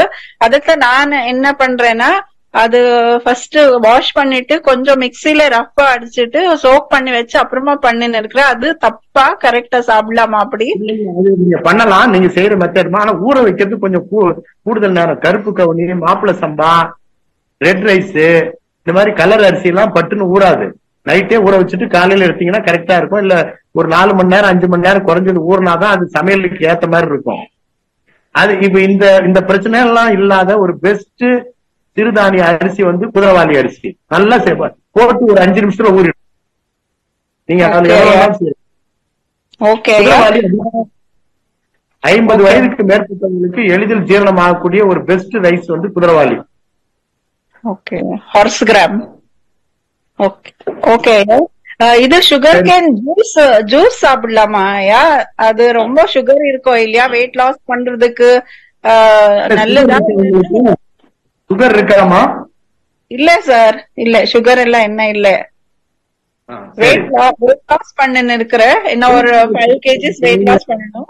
வெயிட் லாஸ் குறைக்கிறதுக்கு நிறைய டிப்ஸ் நிறைய பேர் சொல்லுவாங்க. நீங்க யூடியூப்ல போட்டாலும் நிறைய வரும். அதுல ஒன்னே ஒண்ணு என்னன்னா, நீங்க அதை வந்து ஜெயின் சமூகம் ஃபாலோ பண்ற ஒரு டிப் சொல்றேன். சாயந்தரம் 6 மணிக்கு மேல சாப்பிட மாட்டாங்க அவங்க. எங்க அப்பாவே டாக்டர், அலோபதி டாக்டர். அந்த காலத்துல அவரு 6 மணிக்கு மேல எதையும் சாப்பிட மாட்டாரு. நம்ம இரவுல வந்து ராத்திரி இப்ப ரோட்டரி ஃபங்க்ஷன் வைக்கிறாங்க, லைன் ஃபங்க்ஷன் வைக்கிறாங்க. நிறைய ஃபங்க்ஷன்ல 10 மணிக்கு பாத்தீங்கன்னா 10 மணிக்கு சப்பாத்தி, பரோட்டா, எண்ணெய் பலகாரம், தோசை, வடை, இந்த மாதிரி நிறைய எண்ணெய் பலகாரம் சாப்பிடுறாங்க ஆஃப்டர் சன்செட். என்ன அப்படின்னா, ஜெயின் சொல்லக்கூடிய ஒரு விஷயம், சூரிய அஸ்தமனத்திற்கு பிறகு செரிப்பு ஆற்றல் மனிதனுக்கு மிகவும் குறைவு. அதனால சூரிய அஸ்தமனத்துக்கு பிறகு சாப்பிடக்கூடாதுன்ற பாலிசியில இருக்கவங்க அவங்க. அதை நம்ம ஃபாலோ பண்ணலாமே. நீங்க எதை சாப்பிட்டாலும் சூரிய அஸ்தமனத்துக்கு முன்னாடி சாப்பிடுங்க, மாலை உணவா சாப்பிடுங்க. இரவுல பசிச்சுதா ஏதோ ஒரு தேங்காய் பால் இல்ல ஒரு ஜூஸ், பழச்சாறு, மாதுளம்பழம் சேர்த்துங்க. மாதுளம்பழம் ஜூஸ் வந்து ரொம்ப நல்லது உடம்புக்கு. மாதுளம்பழத்துல பெருசா வாங்காதீங்க, ஹைபிரிட், சின்னதா நாட்டு மாதுளம் வாங்குங்க. தினந்தோறும் மாதுளம் ஜூஸ் குடிங்க. தினந்தோறும் நீங்க தேங்காய் பால் எடுத்துக்கலாம். அதுல 1% கூட 0% கொலஸ்ட்ரால் எந்த கெடுதல் இல்லை. ஆனா நாட்டு தேங்காயா இருக்கணும், நாட்டு மாதுளம் பழமா இருக்கும். அப்புறம் நீங்க சாப்பிட்டுட்டு அதுல ஹைபிரிட் சாப்பிட்டீங்கன்னா அதுக்கு உண்டான கெடுதல்கள் வரும். பார்த்து சின்னதா வாங்கிக்கணும். சின்ன மாதுளம் பழம், தேங்காயில சின்ன தேங்காய், அதே மாதிரி வெள்ளை கலரா பிஞ்சா இருக்க மாதிரி வாங்கி. ஒரு முழங்கை தான் இருக்கணும் முருங்கை பிஞ்சு. இடுப்பு உயரம் முருங்கை பிஞ்சு, முருங்கைக்காயெல்லாம் வாங்காதீங்க. புடலங்காய வச்சு பீக்கங்காய் ஹைபிரிட்டா வந்துருச்சு. பீக்கங்காய் இவ்வளவுதான் இருக்கும், ஒரு உள்ளங்கை சைஸ். இப்ப பாத்தீங்கன்னா ஒரு முழங்கை மேல வருது பீக்கங்காய். புடலங்காய் இவ்வளவுதான் இருக்கும், அது இப்ப இடுப்பு உயரம் வந்துருச்சு புடலங்காய். ஹைபிரிட் காய்களை வாங்காதீங்க. வாழ்க்கை வளமுடன். வாழ்க வளமுடன் ஐயா. அருள் பேராற்றல் கருணை நாள் உடல் நலம் நீலாயுள் நிறை செல்வம் உயர்ப்புகள் மெய்ஞானம் வாழ்க வளமுடன் வாழ்க வளமுடன் வாழ்க வளமுடன். நன்றி ஐயா. நன்றி அம்மா. வாழ்க வளமுடன். அடுத்த அன்பராக ஞானமூர்த்தி ஐயா வாழ்க வளமுடன். ஞானமூர்த்தி ஐயா வாழ்க வளமுடன். இலங்கையிலிருந்து ஞானமூர்த்தி ஐயா வாழ்க வளமுடன். திரும்ப ஒரு முறை அட்மிட் பண்ணிக்கோங்க. வாழ்க வளமுடன். ஞானமூர்த்தி ஐயா வாழ்க வளமுடன். வாழ்க வளமுடன். வாழ்க வளமுடன் ஐயா. அதிகாலையில சீக்கிரம் எழும்புறதுக்கு என்ன செய்யலாம்ன்றுதான். அதிகாலை நித்திர விட்டு சீக்கிரமா எழும்புறதுக்கு ஏதாவது இருக்குது ஐயா? அதாவது முதல் டிப்பு, சீக்கிரம் காலையில எழுந்திருக்கணும்னு நினைக்கிறவங்க 9 மணிக்கு முன்னாடி படுத்துடணும். Early to bed and early to rise makes a man healthy wealthy and வைஸ்ன்னு சொல்லுவாங்க பெரியவங்க. சீக்கிரம் படுத்து சீக்கிரம் எழுந்திருக்கணும் ஒண்ணு. ரெண்டாவது வந்து அதிகாலையில சீக்கிரம் எழுந்திருக்கணும்ன்றவங்க மொபைல் யூசேஜ 6 மணிக்கு மேல தவிர்க்கணும். 6 o'clock மேல ஏதாவது கால் வருது பேசணும்னா லவுட் ஸ்பீக்கர்ல போட்டு 1 அடி 1.5 அடி தூரத்துல வச்சு பேசுங்க. நைட்ல செல்லு பாக்குறத விட்டுட்டாவே சீக்கிரம் வந்து படுத்து சீக்கிரம் எழுந்திரிச்சிடலாம். சரி, நன்றி ஐயா. நன்றி. வாழ்க வளமுடன். வாழ்க வளமுடன். அடுத்த அன்பராக அமுதா அவர்களை அழைக்கின்றோம். வாழ்க வளமுடன். அமுதம்மா வாழ்க வளமுடன். அமுதம்மா அமுதம்மா வாழ்க வளமுடன். சரி, ஓகே. கோமதி நாயகம் அவர்களை அழைக்கின்றோம். வாழ்க வளமுடன். கோமதி நாயகம் ஐயா வாழ்க வளமுடன். கோமதி நாயகம் ஐயா வாழ்க வளமுடன். உங்களுக்கு அட்மிட் கொடுத்துருக்கோம். கோமதி நாயகம் வாழ்க வளமுடன். அட்மிட் கொடுத்தோம். ஓகே. செவ்வேல் ஐயா அவர்களை அழைக்கின்றோம். வாழ்க வளமுடன். வாழ்க வளமுடன் அம்மா. வாழ்க வளமுடன் ஐயா.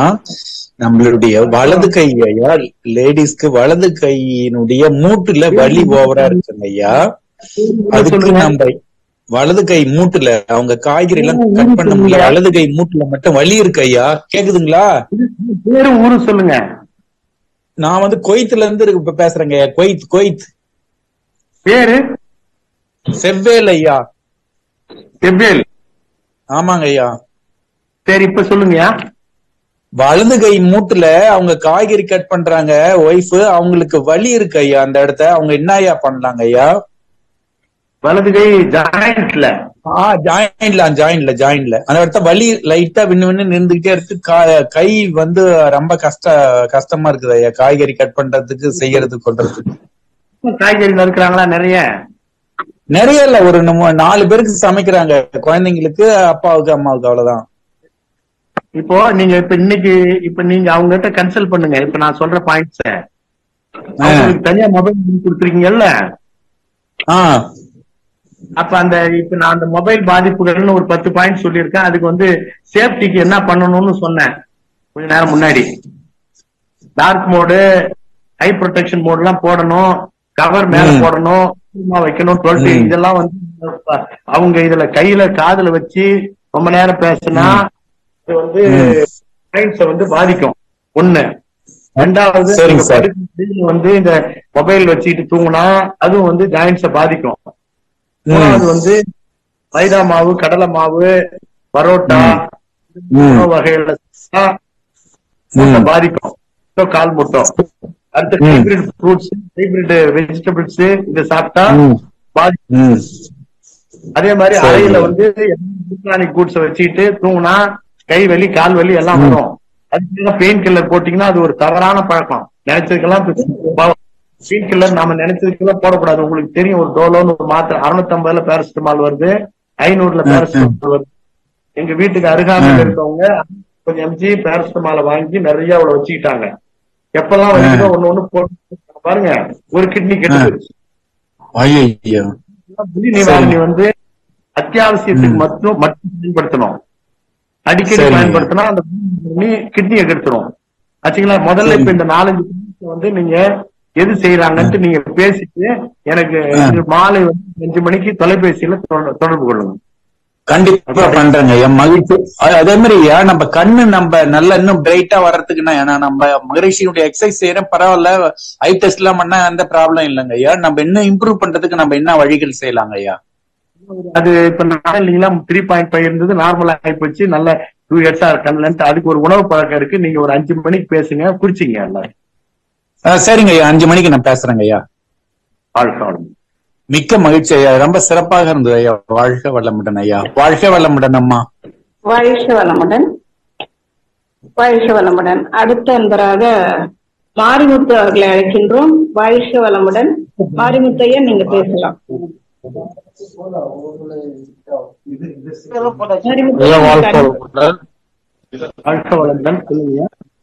என்ன உணவு முறை? சென்னை சென்னை சென்னை. சரி ஐயா, உணவு முறைகள் பத்தி சொல்லிங்க. இந்த போன் கால் பத்தி சொன்னீங்க. நம்ம வேலையில அதிக நேரமா போன் கால் தான் யூஸ் பண்ணிட்டு இருக்கு. சத்தமா பேசுங்க ஐயா. போன் கால் அதிகமா யூஸ் பண்ணிட்டு இருக்கு நம்ம வேலையில. கொஞ்சம் ரொம்ப சைலண்ட், ரொம்ப கம்மியா இருக்கு சவுண்ட். போன் கால் அதிகமா பேச வேண்டியது இருக்குது ஐயா நம்மளுக்கு. சொல்லுங்க. போன் கால் அதிகமா தான் நம்ம யூஸ் பண்ண வேண்டியதா இருக்கு. நம்ம வாழ்வில் அது ஒரு அங்கமா மாறிடுச்சு. அதிகமா பேசிட்டு இருக்கீங்களான்னு கேக்குறேன். ஆமா ஆமாங்க. நீங்க சொன்னீங்க அந்த இதெல்லாம் டிப்ஸ் எல்லாம் சொன்னீங்க. போன் வந்து நம்ம எவ்வளவு நாளைக்கு நம்ம யூஸ் பண்றோம், எப்படி நம்ம இது பண்ணலாம்? இந்த ரேடியேஷன் நிறைய தவம் பண்றதுக்கு டிஸ்டர்பன்ஸா இருக்குமா?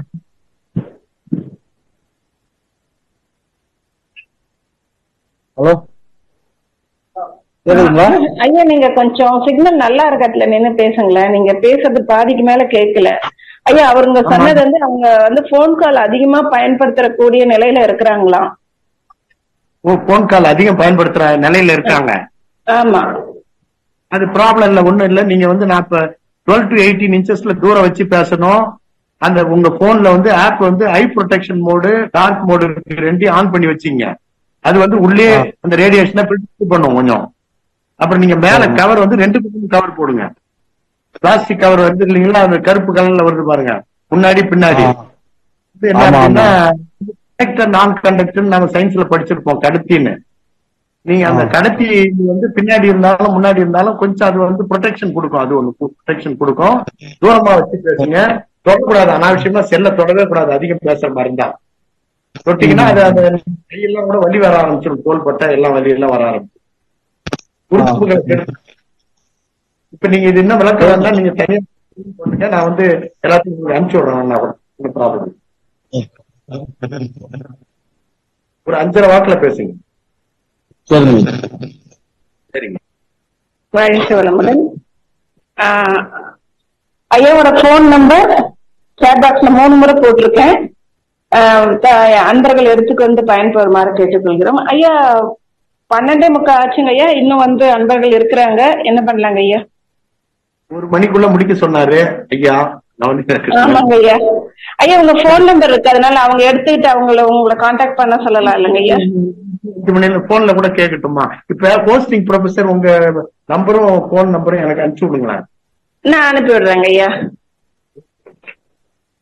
உங்களுக்கு நான் கால் பண்ணி நான் நம்பர் பேசுறேங்க ஐயா. மேம் கண்டிப்பாங்க ஐயா. ஐயா இப்ப நிறைவு செய்யலாமா, என்ன கூப்பிடலாமாங்க ஐயா? நிறைவு செய்யறதுனா செஞ்சிடலாம். நீங்க அந்த 6 பேருக்கும் கூட இல்ல, நீங்க 12:55 வரைக்கும் எனக்கு ப்ராப்ளம் இல்ல. 1 மணிக்கு ஒரு டைம் சொல்லுங்க. முருகேசன் ஐயா வாழ்க வளமுடன். முருகேசன் ஐயா வரலன்னா கேட்டாங்கன்னா அப்புறம் நம்பர் கொடுத்துருங்க. அடுத்த நம்பர் கோமதி நாயகம் ஐயா ஏற்கனவே ஒரு முறை கூப்பிட்டோம், திரும்ப கூப்பிடலாம். முருகேசனார் வாழ்க வளமுடன். உங்களுக்கு அன்வெட் கொடுத்துருக்கோம். வாழ்க வளமுடன், நீங்க பேசலாம். திரும்ப அன்வெட் கொடுத்துட்டே இருக்கேன், பட் ஏன் ஆகலன்னு தெரியலங்க ஐயா. சரிங்கம்மா. சரி, அவங்களுக்கு போன் நம்பர் கொடுத்துருங்க. அவங்களுக்கு போன் நம்பர் அனுப்பிச்சு விட்டுருங்க. சரிங்க ஐயா. செல் நம்பர் பிளீஸ்னு அவங்க அனுப்புறாங்க. என் செல் நம்பரை மறுபடியும் கூட போட்டு கண்டிப்பா. இப்ப அன்மியூட் ஆயிருக்கா? திரும்ப முயற்சி பண்ணோம். இல்லைன்னா உங்களோட போன் நம்பரை நான் போட்டுறேங்க ஐயா. உங்களோட போன் நம்பர் வந்து சேட் பாக்ஸ்ல இன்னொரு முறை போடுறேன். நானு கால் நம்பர் ப்ளீஸ் போடுறாங்க. கண்டிப்பாக அதை போட்டுறேங்க ஐயா. கடமை அறவா